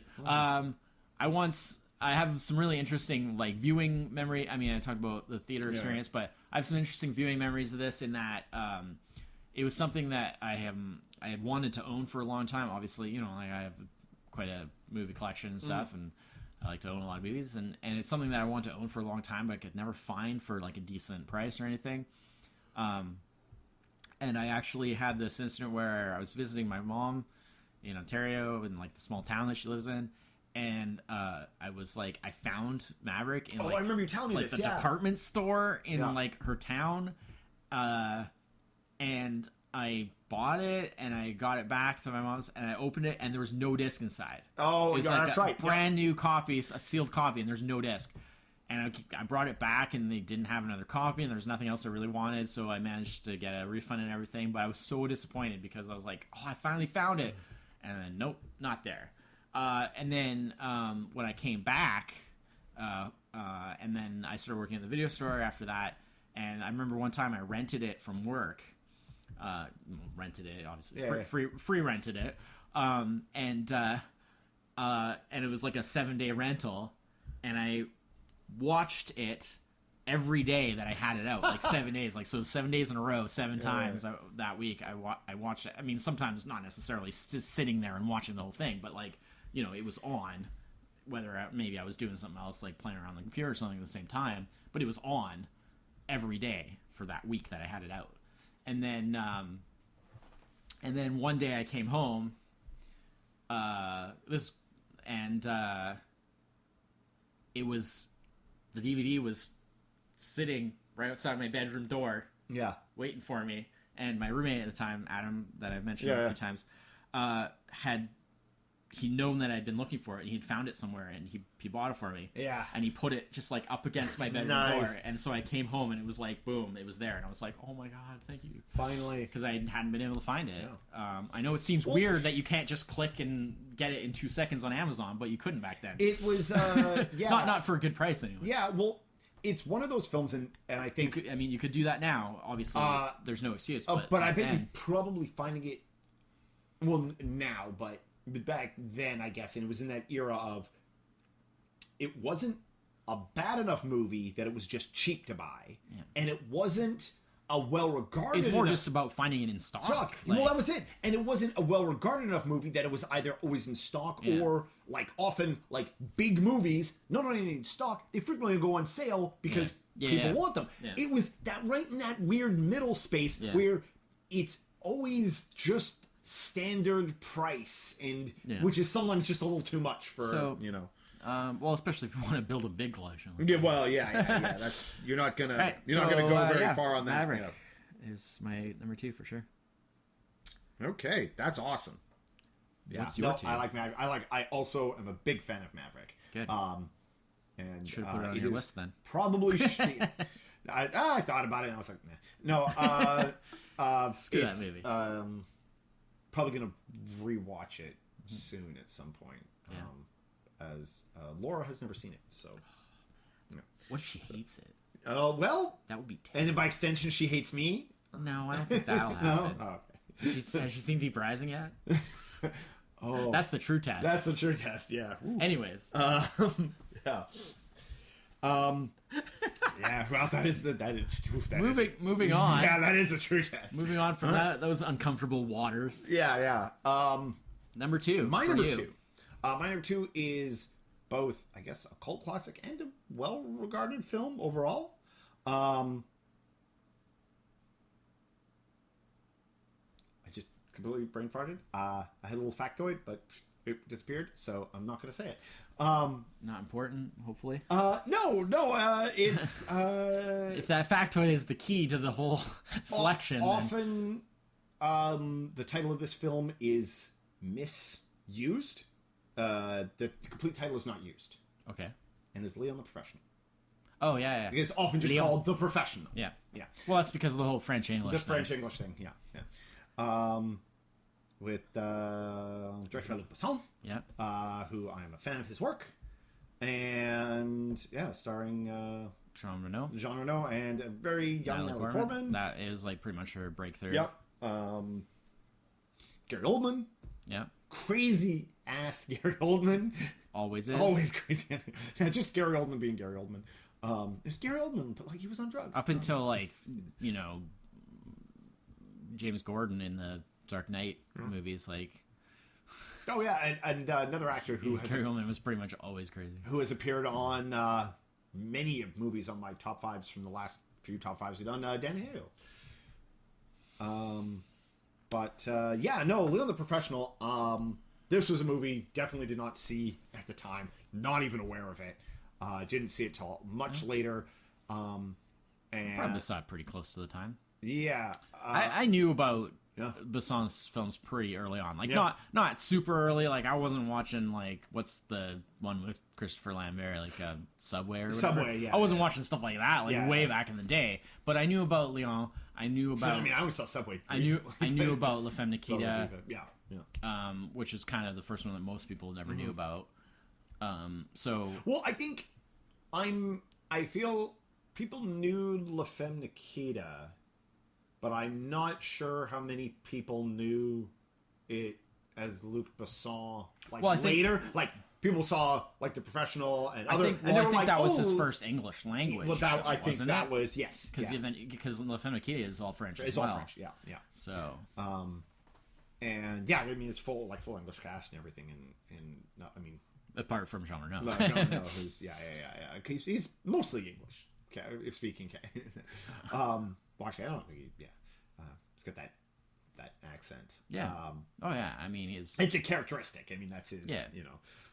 Well, French accent's hard to just drop. Like, yeah. It's and very it works. distinctive. It works. It's fine. a strong, distinctive accent. So. But yeah, I didn't see it till much later. And it was sort of like one of those like, I really need to see this now. And again, it's probably one that would rank higher or that I would give more consideration to if I had seen it more recently. Yeah. It's sort of been a while, and so I feel like if I saw it now, I might be just like, oh crap, I made a huge mistake because it's amazing. Yeah. But I just don't really remember how good it really is. Which means that it has less of a personal connection for me, which means that's why it's definitely not on my list. It's one of those things. I'm sure it's great. It definitely has like always looking at these lists. Well, I mean, I shouldn't say I'm sure it's great. I know it's great.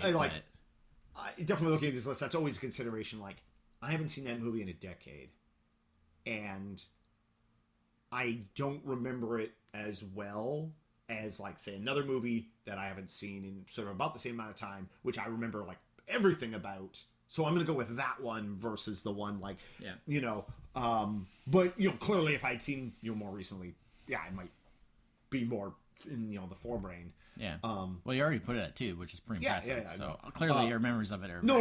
I'm saying like in many cases. I haven't seen Leon probably 5-6 years, but been much longer than that for me. I have seen it quite a few times. It's very. The last time I saw it, I'm sure probably Natalie Portman was still a teenager. Well, I mean, she's not in this. She's like 11 or 12.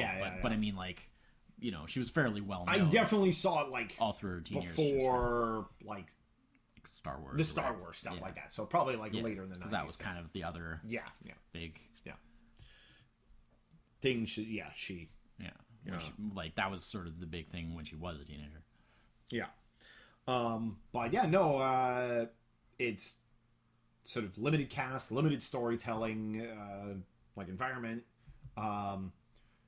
Just kind of very kind of a simple story that's quite clever. Well, it's very classic. Like it has that. It's very. He's very trope driven. He's not a story. He's saddled with like he has to look after quote unquote this girl that like he has no interest, and he's sort of thrust into this like half a dad father kind of it's like similar to like it's kind of got a bit of a John Woo thing going and it's a certain class of it's a type of movie that has been seen many times but Besson kind of distinguished himself with obviously puts his stamp on it he was good and he has to the point where he eventually sort of became like a miniature film industry in and of himself. There's this whole extended thing of other directors who have kind of followed along with that are kind of part of his overall thing that he'll like produce and maybe like do some writing, and then other directors will direct movies that he doesn't have time or inclination to do and stuff like that, and they all kind of have that style. They kind of have that stamp of like so. Like he's sort of become a bit of a miniature film industry in and of himself. Which sort of became a thing, but it all kind of started with these earlier films. I feel and I guess maybe Leon is probably the last of his early films. Like there's a grittiness to Leon that is. Like the Nikita has, Subway has. Oh yeah, for like sure. there is a lot of that is budget, budget driven. But I mean, just sort of when you're very low budget, you really have not a lot of choice whether to be gritty or not. Yeah. But I mean, there's a certain natural grittiness. There's a natural grittiness to it. But he cashes in on that really well. Like he's able to form. Because I'll tell you this much: his next film is not gritty at all. That's the thing. Like because after this he did Fifth Element, which was I would like say like that was this much kind of like True Lies was the last classic James Cameron. With Fifth Element, Luc Besson became like like Well, it's a totally different. it's he entered this like he is now given budgets and Yeah. to like Well, it would be like- that he's a real like dreamer kind It of would be like if director. It'd be like if Quentin Tarantino made Reservoir Dogs and then Pulp Fiction and then like a Star Wars movie. yeah, exactly. Like, yeah, That's exactly. essentially what Luc Besson's career Yeah, trajectory yeah, was. Yeah. Like it makes no sense. Yeah. But And then you know. and he does that well, and he's and then I mean he's done I guess he's done up and down since then because I mean he did like Yeah. the Transporter films, which Yeah. were definitely that was step kind of down. the beginning Yeah. of the whole sort of like his kind of personal film industry Yeah, thing yeah. because there's been Taken other Transporter and- oh, yeah, well, then he films did- yeah. that other directors Yeah. have done and stuff like that. Well, yeah, because he only did the first two, I think. I don't remember Yeah. exactly which ones he directed himself, but yeah. But yeah, I just know that there's Yeah. been a lot of that type of thing. but yeah, no, and I mean he's got that upcoming film that looks really good. Yeah, coming back to big epic Big more science we're fiction doing again. another Star Wars movie. Yeah, but yeah, no, it's one of those films that is like, despite it being very trope heavy, the overall composition is, I feel like, a very unique story. Yeah, well, that's how you make yeah. something that is very trope heavy, but that works on its own because you just do you it. stamp your style on it, and Yeah. that style made this film just Right. I mean, it's basically the three characters of that we mentioned, and like the A lot of sort of throwaway. a lot of throwaway Extra characters, but it's like those three characters, a small bit of plot that drives them, together or against each other, and that's it. Like you're, and then it's just all worked with right from there. Like it's real good. It's really good. This is one that I definitely like hummed and hawed about, like where it should sit on my list, and I feel I could have swapped it with Shawshank Redemption for 2 or 3. Yeah, you were pretty enthusiastic about Shawshank. I've seen Shawshank much more recently, Yeah. which is it's more in my forebrain. Like I said, I've probably seen Leon in some time, but I really like it. I think it's like I said, if I'd seen it more recently probably would have or had ranked like on your more list. of a personal, it might have. I just honestly don't remember how much I liked it, but I do remember it being good, obviously, and it was definitely of the time. It was like it was a very key movie of the time. Like it was very one of those things that like people of our age and our background and our yeah.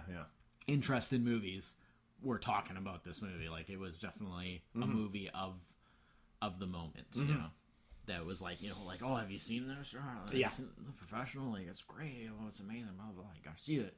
It's like everybody It was in our peer group, Yeah. would have had to have seen it for sure. it I guess sort of because of, again, that low budget grittiness of it, it's like as close as we were going to get to see like almost like an art house movie in regular theaters for us. Yeah, I guess I don't know. And I just it's not like big AAA Yeah. style, I didn't see it in theater. No, absolutely not. No, me either. I saw it as if it was basically an art house movie. So. Yeah. I used to see stuff like that all the time on like Showcase and Oh, yeah. Bravo and stuff. That's where you see all the arty stuff. Yeah, exactly. Yeah, but back then, yeah, absolutely. Yeah. So yeah, that's my number 2, Leon the Professional. Excellent. All right, So it'll be my number 1. you're number 1. My number 1. Don't let me down. Don't let you down. No, I'm kidding. Oh, okay. Like some like stinker. I don't know. I can't. What is this? 94. Yeah. It's Double Dragon. Double Dragon. Okay, I was gonna save that for. It's not a stinker though. We both really like that movie. Yeah, but it's not something that anyone would expect to be number one. No, I was gonna save that for post. How we actually had already done an amazing film from 1994. Oh, sorry. But yeah, no, because we did. All Double right, Dragon. my number 1 is Was Never in Doubt. From the start, because it's one of my favorite movies of all time. And you've actually already mentioned the title completely out of context Oh, earlier in this podcast. You offhandedly mentioned it, which I was rather shocked at because it was completely out of context and not in relation to anything. Oh. But it's Natural Born Killers. Oh, okay. Because I've talked a little bit about this over the years with other people, but not a lot. This is my chance to kind of lay it all out. Yeah. Basically, the reason why I love this movie has nothing really to do with the subject matter or the content, really. Well, content as far as story-wise, I mean, those are fine, and it's a way that you can bring in a lot of intensity, because when you have stuff that's, about killers and violent and stuff like that, obviously it brings in a certain level of intensity that you wouldn't get with, it's about, like, insurance salesmen, obviously it's a different sort of thing, but the actual subject matter has nothing to do with why I love it so much. The reason I love it so much is I sort of call it... I kind of coined a term for myself to describe it because I didn't really have any other way to describe it. And I like I say, I've talked about this a little bit over the years, but I figure this is a good opportunity to kind of lay it all out. But I call it filmmaking unbound, because basically this movie is all about, like, there's no rules to making a movie. Just do everything. First of all, it's edited like the crap out of it. Like, it's edited like a music video. There are cuts constantly. Yeah. And it's constantly cutting back and forth between colored film shots, black and white film shots, different film stocks, like everything from like modern film to there's like film stock left over from like the 20s or 30s, I think, that they used.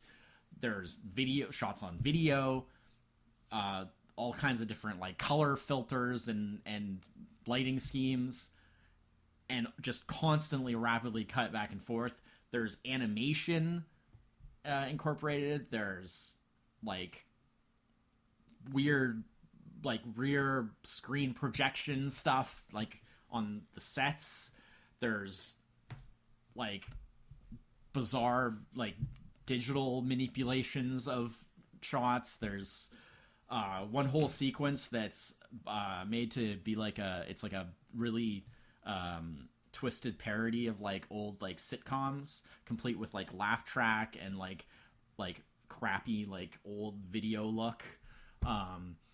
It's just everything. It's like it's everything that you could do in a movie, just bombarding you at max level. And there's nothing else really like it. I mean, you ever been on drugs? This is a movie that makes you feel like you've been on drugs.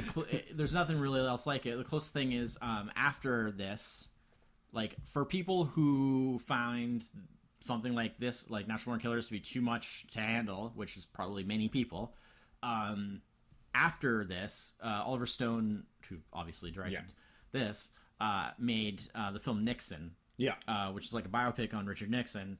And it was the very next film he made, I believe. And it used a lot of the similar techniques, but dialed way back, like made a lot more easily digestible a bit, I guess. Or, it's just dialed back a bit. Like if Natural Born Killers is like on 11, like, Nixon, he just dialed back to like, 6 or 7. So like people who were maybe not able to deal with NBK.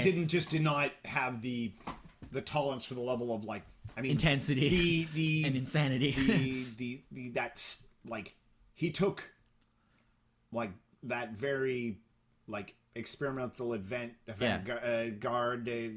style filmmaking, and he like MTV'd it to a degree that was just like but with more like the polish and the. But it was all about the variety of like, it was just constantly shifting, and there was never like, it never settles down, like it's just crazy.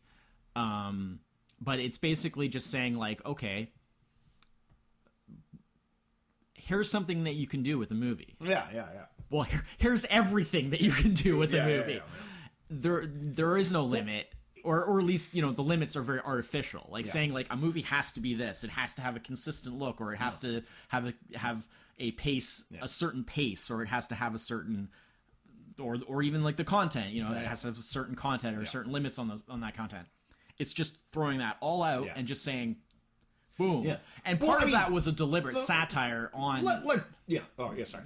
Part of it was a deliberate satire on media and how people consume media. I mean, I think that was more or less the message of to a degree, of what he was but doing. part of it was really just kind of an experiment to be like how far can we take this? No, I mean, I don't want to, not to downgrade Oliver Stone's efforts on here, but like intensity and like non-conformist filmmaking was nothing. It's nothing new when this movie came out. Yeah, It's but him somebody of his filmmaking Right. like capability Yeah. and knowledge and standards and his viewability. Like people watch Oliver Stone films. Yeah. Him doing a film like Right. this Yeah, but I opens you up to basically it's like a different genre of film that is like there are movies and then there's movies like Natural Born Killers.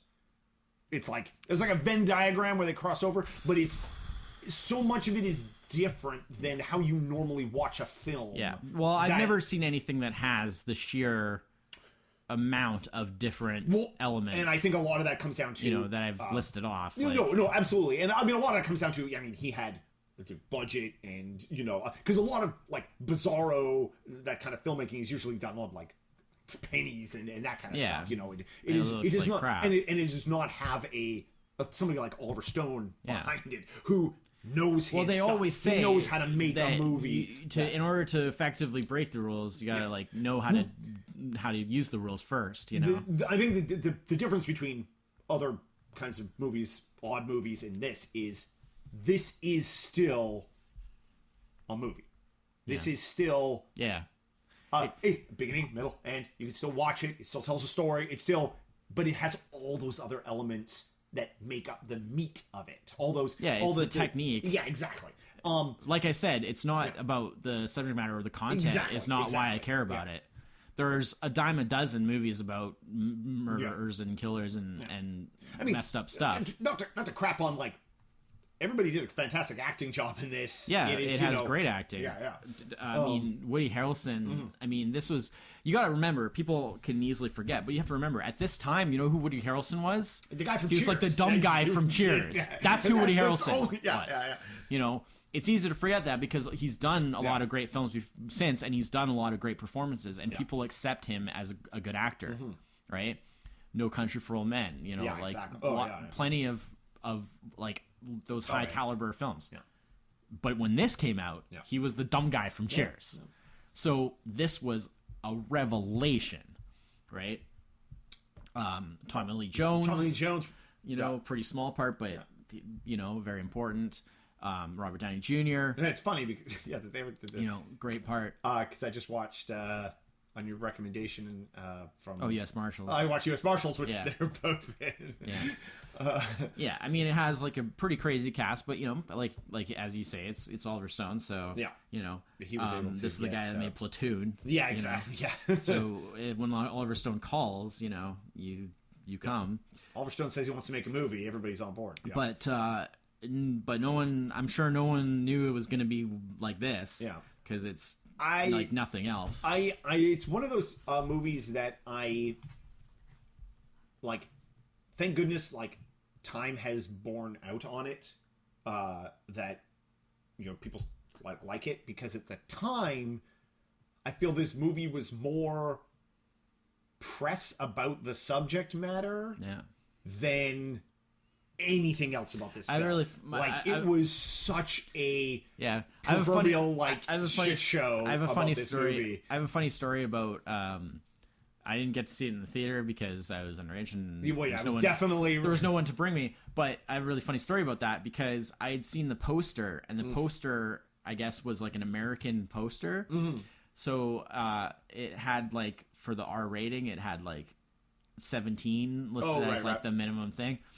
So I went to the theater and I asked for the ticket, and they said, "How old are you?" They didn't like ask to look at my ID initially. They just said, "How old are you?" Yeah, well, that was more or less the standard back then. And I was like, without thinking about without missing a 17. beat, because I'd seen on the poster it said 17, and I really was 17. I wasn't lying. So I just said, 17, and they're like, oh, you have to be 18. I was like, what? But it says on the poster, and like, oh, that must be an American thing. In Canada, it was 18. That happened. And I've had that. I was had like, that happen to me too. I was like, oh, okay. Well, thanks anyway. Yeah. Because, I mean, I don't know. I don't know that I would have. I mean, I've never really been like someone who, I've never really been someone who could really lie. So yeah. I don't know what I would have done if I'd known anyway. I probably still wouldn't have. I probably just wouldn't have tried to get in. Yeah. But I literally just had no idea because I just assumed that was fine. So, exactly. Quite truthfully, I was 17, and I just walked up and I was like, 17! Because it was true. And they were just like, no. I was like, oh, okay. Bye. Thanks. So I never saw it that way, but I saw it as soon as it came out on video. And I remember it was one of the rare things where if you got there was like a special release of it, and it was like on VHS. But it was way more. It was like the modern, like DVD, Blu-ray type releases because it was on VHS, but it's a 2-tape release. Yes. It had the uncut version of the film that with the extra 10 seconds or whatever the heck it was. The ridiculous. No, it wasn't 10 seconds. It was more than that. But it was probably whatever they. It was like less than a minute. It was whatever difference they cut to make it R to get from a being R NC-17. Yeah, because Oliver Stone. Well, I guess it would have been X at the time. Because Oliver Stone has said that. Oliver Stone has said that basically, when he submitted it, they wouldn't give him the rating, and he was like, well, what parts do you have a problem with?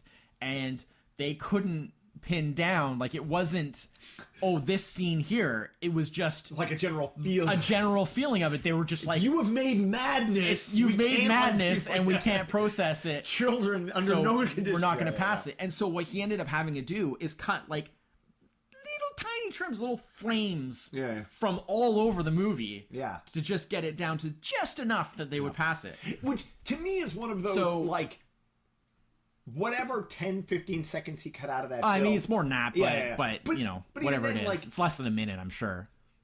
The basic concept of the film is, I feel, what gives it the rating, and no amount of cutting would... Well, exactly. But that's why it's the film rating board is. That's why it's hilariously ridiculous, and that's why Stone said that as much. Basically, he by explaining the story behind it, he was basically showing how hilariously ridiculous the situation was. But they needed the rating to get the movie out. So I mean, there's a thousand tales of people like we cut nothing. What we did is we took scene 20 and scene 21, and we swapped them, resubmitted, got a lower rating. It just there's, I mean, I don't know about that, but they're usually pretty shrewd about that kind of stuff. Nothing that would should have technically quote unquote changed the rating, and it's still But I guess it's one of those. So the board is made up of so many people. It all depends on who saw it on what day. They released this sort of deluxe VHS collection, and it was 2 tapes. And it had the uncut version of the movie, and it had the second tape was all the it was like a bunch of deleted scenes and like a behind the scenes documentary. So it was like all the kind of stuff that you would see on a DVD. Special features on a DVD later on, but this was pre-DVD. And very rare for that. And they had the deleted scenes would each had a on-screen little video intro where Oliver Stone would explain, he'd set up the scene and he would explain why he cut it. Oh, that's cool. Which invariably, almost every time, it was he cut it because basically he realized afterwards that it was just didn't belong. It was just a great scene on its own, but not necessarily didn't fit with the film, or just didn't belong. Or in some cases, there was one case in particular where he was like, I screwed it up. I misdirected it, or I didn't have... It didn't turn out the way you wanted. It didn't turn out, and it just didn't work out. So it's he's like, I totally take responsibility for that, I guess probably by the time they get down to the nitty-gritty of editing it, too late to go back and fix it. But it's really cool. I really I think it's really cool that Oliver Stone, that's the way he is about things. Mm-hmm. He doesn't have the same sort of ego as, what a lot of, filmmakers and stuff have. He's very much in the sort of, yeah, that was my bad, and... I'll take the consequence for it. Mm-hmm. I watched that movie, early Oliver Stone movie, called The Hand with with Michael Caine, Right. Yeah. where it's like a killer hand movie kind of, or maybe not. Could be all in his mind. It's it's like a crazy psycho killer movie, but it's a horror movie essentially. But it's about a killer hand that's like separated from a person, but it could be just psychological, right? That's the whole trick of the movie. But anyways, on the commentary on that movie, Oliver Stone talked about how like basically he felt that the movie wasn't wasn't as good as necessarily it could have been because he just wasn't necessarily well suited to making that type of movie. Like he literally was just like, I'm not the best at these kind of things, like thriller style. And so he basically took responsibility. Like it was still pretty good. Like it was watchable. Well, mostly because of Michael Caine, great performance. But and I mean, to be fair, a number of Oliver Stone films have that kind of like thriller psychological element to them. He's not a stranger to doing, but as a whole full film. So, and of course, I mean, and that was back then too. That was the early '80s. So I mean, obviously he could have gotten better at it. But I just like the fact that he's very, he knows what he's good at to a degree, and he knows what he's not good at to a degree. Doesn't always know at the time. Sometimes he does it and it doesn't turn out so well. And then, but he always kind of owns up to it. And he's like, he's not really ego driven. Like, oh, I must look perfect at all times, and you must bow down before my mastery. But at the same time, he's made some really amazing stuff. So I just think he's. I mean, I don't know about all his weird. He's got some weird kind of. Ideas about certain things in the world sometimes maybe, but he's maybe a little eccentric, but that's fine. But yeah, like I just have a lot of respect for that, for his approach, and the fact that like, he's done such a range of things. And yeah, so Nash Born Killers is just, I've always loved it from the beginning. Yeah, I mean, it's like, there's lots of funny parts. There's lots of really intense parts. There's weird parts and gross parts and everything. It's just everything. It's everything. It's everything that can be in a movie. Because, like I say, I mean, it's every type of cinematic technique that could be used is in there. I mean, except for maybe like animatronics. I think it's probably the only, I mean, I don't know. Maybe there is animatronics in it. I don't know. But like, is there not? There's like everything. I guess that doesn't count as animatronics. I was going to say, is there not a scene where everybody's puppets for a bit? I don't think so. No, is there not? Maybe that was something else. No, I think I'd remember that. Yeah. Gosh. I feel like there's a scene in Natural Born Killers I don't think so.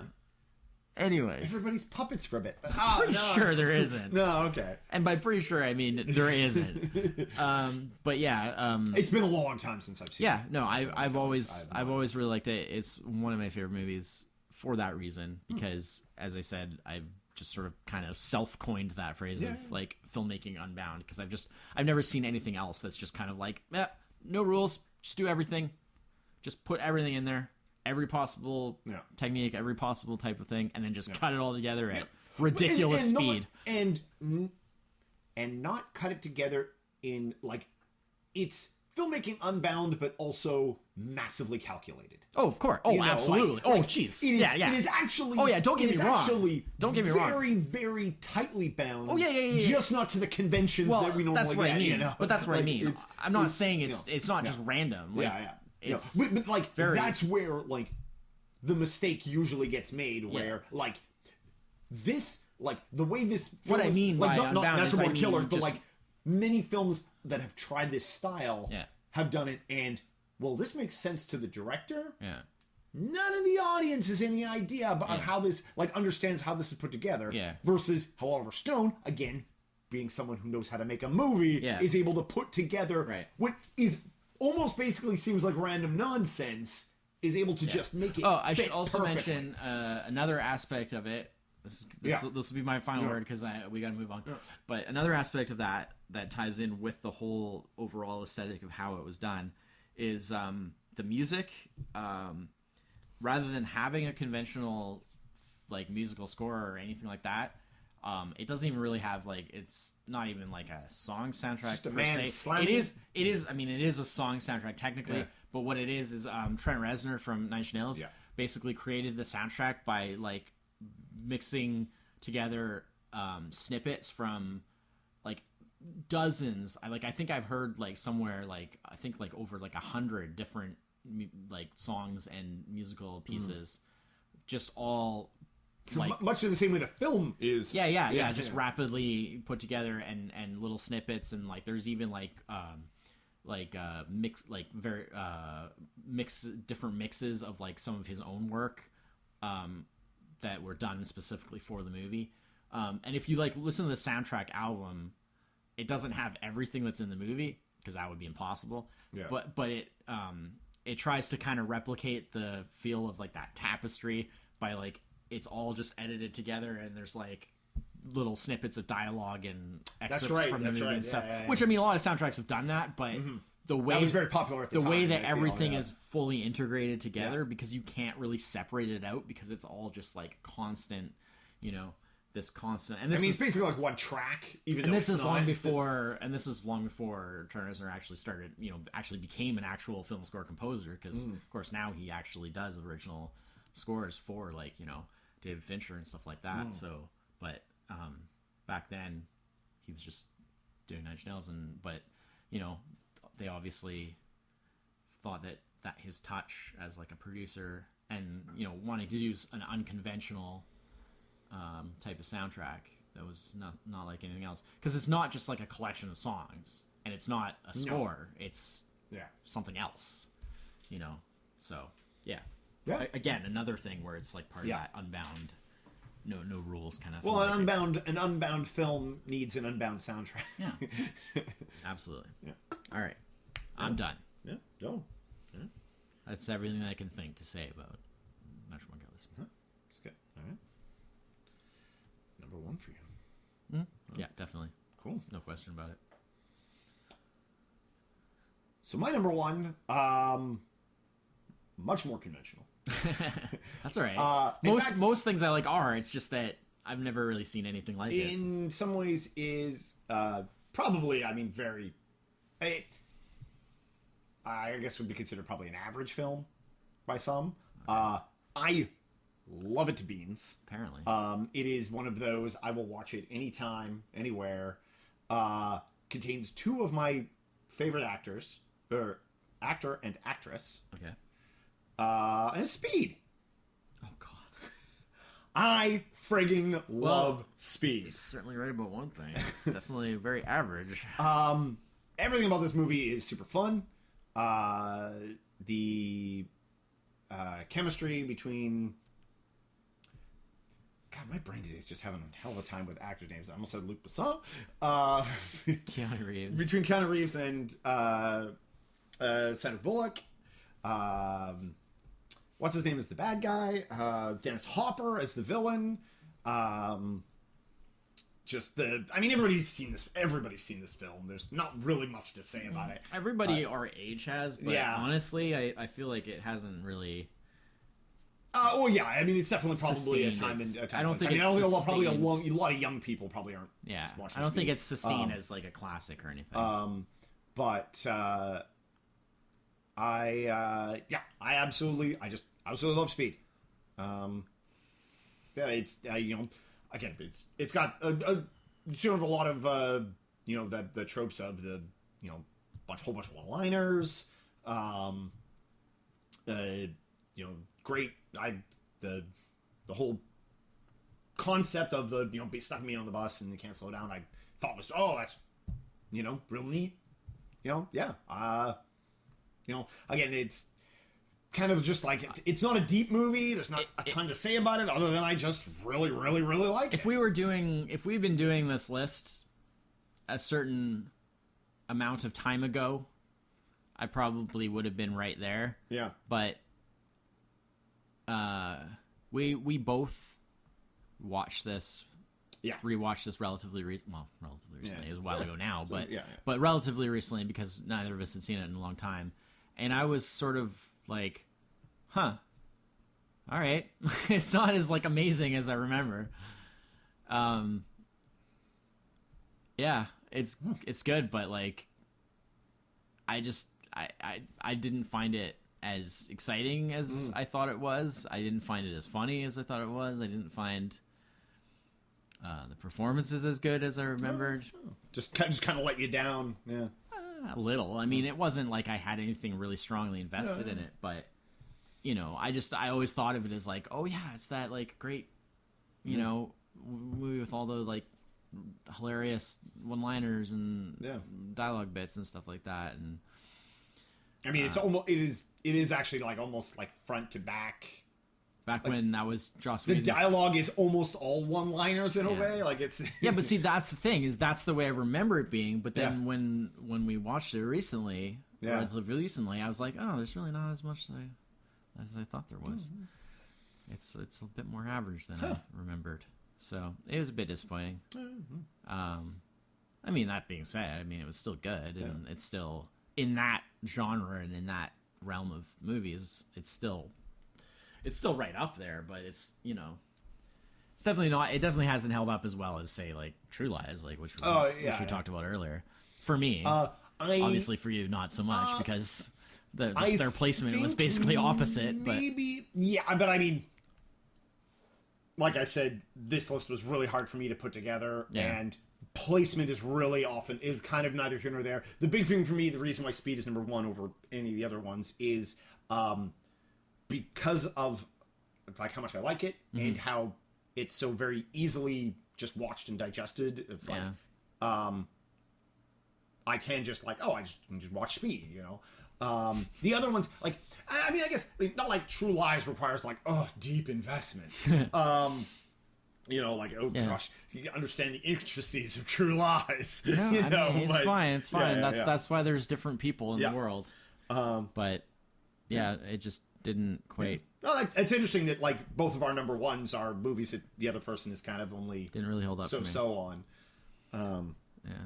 Well, I don't expect other people to see what I see in Natural Born Killers. Because it's not an easy thing to be into. Yeah.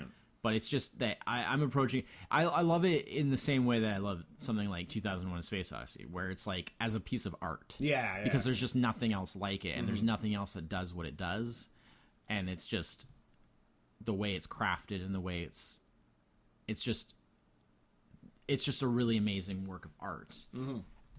For if you're just looking in terms of like movies being entertaining and just sitting down and watching a movie and having fun, then that would be like, that's why Maverick is my number two, you know, like that would be the one that would be, you know, Maverick is my number one, is if you look at it in terms of just like entertaining movies. But if you look at it as art and as like a work of art, that's why Natural Born Killers is my one. So I don't expect other people to relate to it on the same way, because that's a very personal thing, you know, like as always with art, you know, one person can, I think generally one person can look at Natural Born Killers is a quite well. One person can look at a work of art and think like, this is the worst thing I've ever seen, and another person can look at a work of art and say, this is the best thing I've ever seen, because people view art indifferently. I mean, you know, in that way, you know, movies are, you know, any movie can be disliked and like. No, but what I mean is, it's like movies that are very easily digestible and very entertaining. Tend to appeal to a wider. Wider audience. Because they're very. They just have elements that tend to have wide appeal. Right? Whereas a more arty movie is going to be more limited in its appeal, but for those who do really connect to it as a piece of art, they're going to feel very strongly about it. It's that right? That's the difference. It's that usually like art movies will have, or more arty movies will have, like, there's a reference point that the film has that you need to connect to to really really like it. And I mean, for you, like Natural Born Killers is clearly the more technical aspects. And the of it other problem that it has is that some people are not going to be able to handle the subject matter and content. In order to in order to even see it as the work of art that it is, because they're just like, I just can't handle it. And I think which is fine too. I think that is one of those things that hits those kind of films a lot. Yeah, and I can totally understand that. Right, like I said, it doesn't have to be about what it's about.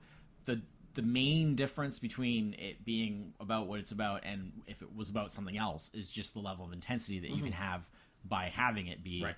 you know, what it is. But yeah. Anyways, Yeah. that's all. Yeah. So my top 5: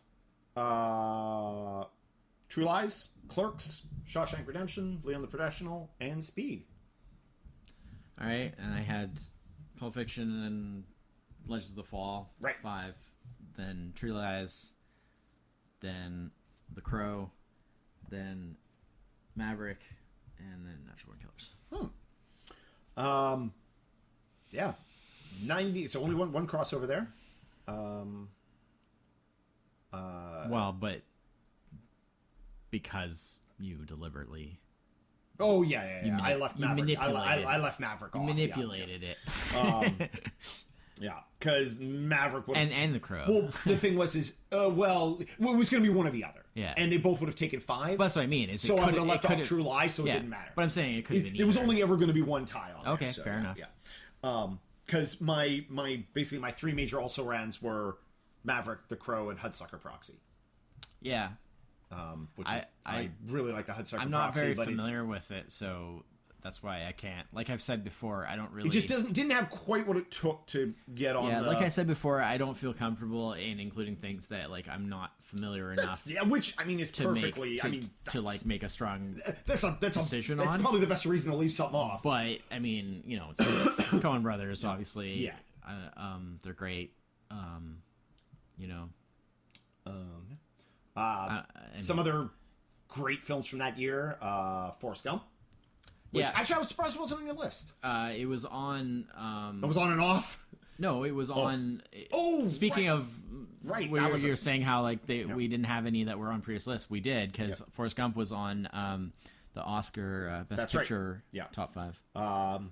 The one that I had that was Oh, I love Forrest Gump, but I didn't need to. The one that I had include it was on a anyway. previous list was The Ref, which was on our top 5 Christmas films.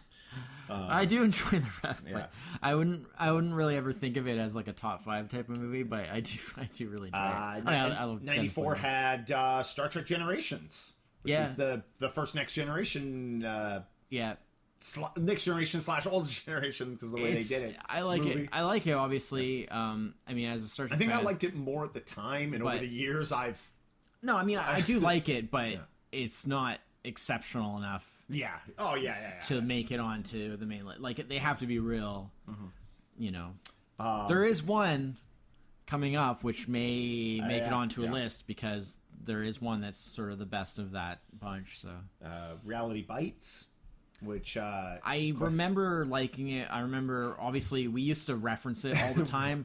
But what's your glitch? yeah, my glitch. Yeah, that is. I have not seen it in probably since the 90s. Yeah, thus we used to I reference think it a lack of lot, familiarity with and it. obviously we liked it then, but I haven't seen it since, Yeah. and so I don't feel I know it well enough. I have a feeling like it would be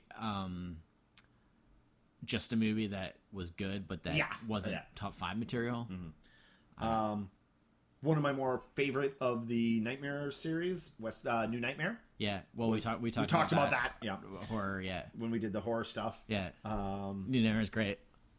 A small, Very underrated. yes, very much so. I just think like underrated, unseen, underrated, like kind of Yeah, underrated. well, most people just kind of gave up. Like when the main Yeah. when the main series ended on like a pretty crappy note, most people just kind of gave up on it. Also the naming convention. I'm wondering if people don't even know it has anything to do. Like it doesn't have Elm Street anywhere in the title. It so, doesn't, Yeah. because that would be even more unwieldy. Yeah. Wes Craven's The New Nightmare On Elm Street. Oh Jesus. No, it doesn't work. But everyone knew because everyone calls that series. Yeah. It's like, oh, that's Wes the new Craven's Nightmare movie, right? Yeah. You know, No, it's the same thing like Friday the 13th. It's just Friday. You know, oh, new Friday. Yeah. Okay, or the new Jason movie. Sometimes new Jason movie, versus the new Freddy movie. But people who are really into it will say just say Friday. Yeah. Right, so it's Not to be Nightmare and confused with Friday. the movie Friday, which has nothing to do Yeah. with Yeah, I'm saying horror fans versus general film viewers. I'm a fan of the movie The Shadow, Yeah, you know, which I liked it at the time, and I never know if it's one of those ones where, because I've never really heard anything particularly great about it, and so I never know if it's one of those kind of like. How do you feel about Dick Tracy, the Dick Tracy movie? Do you? Yeah. I mean, yeah, I liked it then, but I recently just like sort of like fluke thing saw The Shadow about 6 months ago, and I was like, oh boy, I remember liking this. There is no way in hell this movie holds up at all. Yeah. It actually feels pretty good. Yeah. It has a pretty good feeling. They did a good. They did a good job of not like overstretching their like what they were capable of doing. Yeah. It has a humor that reminds me a bit of like original Batman. Like it very actually feels much like the Tim Burton Batman. Like it holds up in a similar way. Like I mean, obviously not as good. Yeah. But it's still that's fine. It's still anything in the ballpark is. Yeah. Yeah, like I say, I remember liking it, but then in later years, because I never sort of heard anything good, I was like I was like, oh, well, maybe it's just one of those ones that seemed okay at the end. I mean, there's lots of stuff that I saw at the time. I was like, oh, this is great. And then now I'm just like, oh, boy. Yeah. So I just feel like maybe that's the same kind of thing. But... Well, I feel maybe it is good. I feel you could do a 10-minute test, Yeah. and you'll know in the first 10 minutes whether like the feel of Probably. it is for you or not. You know, you Probably, give it that. yeah. A lesser known film from that one, and I'm pretty sure we're both familiar with it, a movie called Greedy with Michael J. Fox. Yeah, where it's I've seen it, but I'm not. It's not super familiar. It's with it. I think it's one of his Like lesser, a big ensemble. Yeah, ensemble cast. It's one of those. Rich granddad, and you gotta get the money, but it's except they do the reverse, where there's no money, and but it's a lesser Michael J. Fox film, but no Michael J. Fox film like. Yeah, I'm not really familiar with it too much, but I know I've seen it. And I also still fondly remember the movie North. Kind of basically a kids movie. Yeah, it's considered like one of the worst movies ever. Yeah.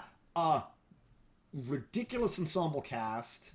Everybody in this movie but the kid is super weird.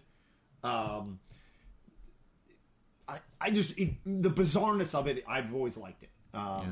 But yeah, I know it is well regarded. I never tried. I don't know why. I know why. It's because it's a movie of who is this movie for? Yeah. It's a kids movie that kids aren't going to like because the story and the humor is aimed at adults, but because of the plot, adults aren't going to like it. Yeah. So it's a movie for nobody, which is why it is. Which is what ended up happening. Yeah, and I find myself often drawn to movies for nobody for some reason. I'm nobody, I guess. I'm the demographic. You're just really weird. Yeah, I like the weird nonsense movies. But yeah, 94 is a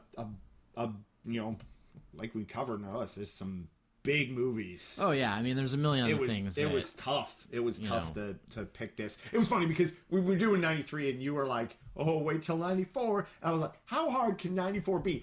And literally doing the Google search, like they give you that bar of film. It'll never be I was 5. I was in that first bar and I was like, you gotta be kidding me. It'll never be. All of these are from 94. Yeah, it'll never be this hard again. Yeah. Like 94 is the last. I don't think. I mean, I haven't closely looked at every other year, but I've like at least taken a cursory look at each year, and I didn't see anything that came close to how hard you know what? 94 I was. wouldn't mind a bare bones year where maybe it's a little tougher to make the challenge of trying to figure out which of these okay movies is going to be my number 5 seems in my brain right now easier than which of these amazing films do I have to just cut. You know? Fair enough. But yeah. So that's 1994. Poof, in the bag. Yep. Gone. Done. Yep. In a way, I'm actually kind of more excited for what's upcoming, just because there's maybe a little more. It feels a little more open because of the fact that there isn't like they're not so jam packed with like very obvious choices. Like it feels a little bit more flexible, whereas like I feel like with 93 and 94 especially, I felt a bit kind of railroaded on the fact that like, oh well, obviously I have to have this. Yeah. Oh, there's the list. Damn it. Like, damn it! I still have 10 more movies. No real choice there. Yeah. Where the choice is the placement basically. Yeah. Whereas like I think the second half, it gets a little bit more into like, oh, okay, there's this, and oh maybe this, but oh maybe not, maybe this, and because it's a little more open. So I'm interested to see, and also because in the second half of the 90s, I think there's even more stuff that we probably saw at the same time. Oh, yeah. So... definitely, I know coming up in the later 90s, some of my favorite... some of my favorite all-time films are coming up. The second half of the 90s is like post-high school. Yeah. So... Yeah, just giving 95 a quick cursory glance. I had a lot of free time after high school because I didn't really do anything like right away afterwards. So you watch movies. You boned up on movies. I watched a lot of movies. Watched a lot of TV, and sort of practiced for being a human. Yeah. All right. So that's it for this week. Next week will be 1995. Yeah. As we get to the halfway mark. Well, it'll be like the beginning of the second half. Beginning of the second half, yeah. 95 to 99. 99, yeah.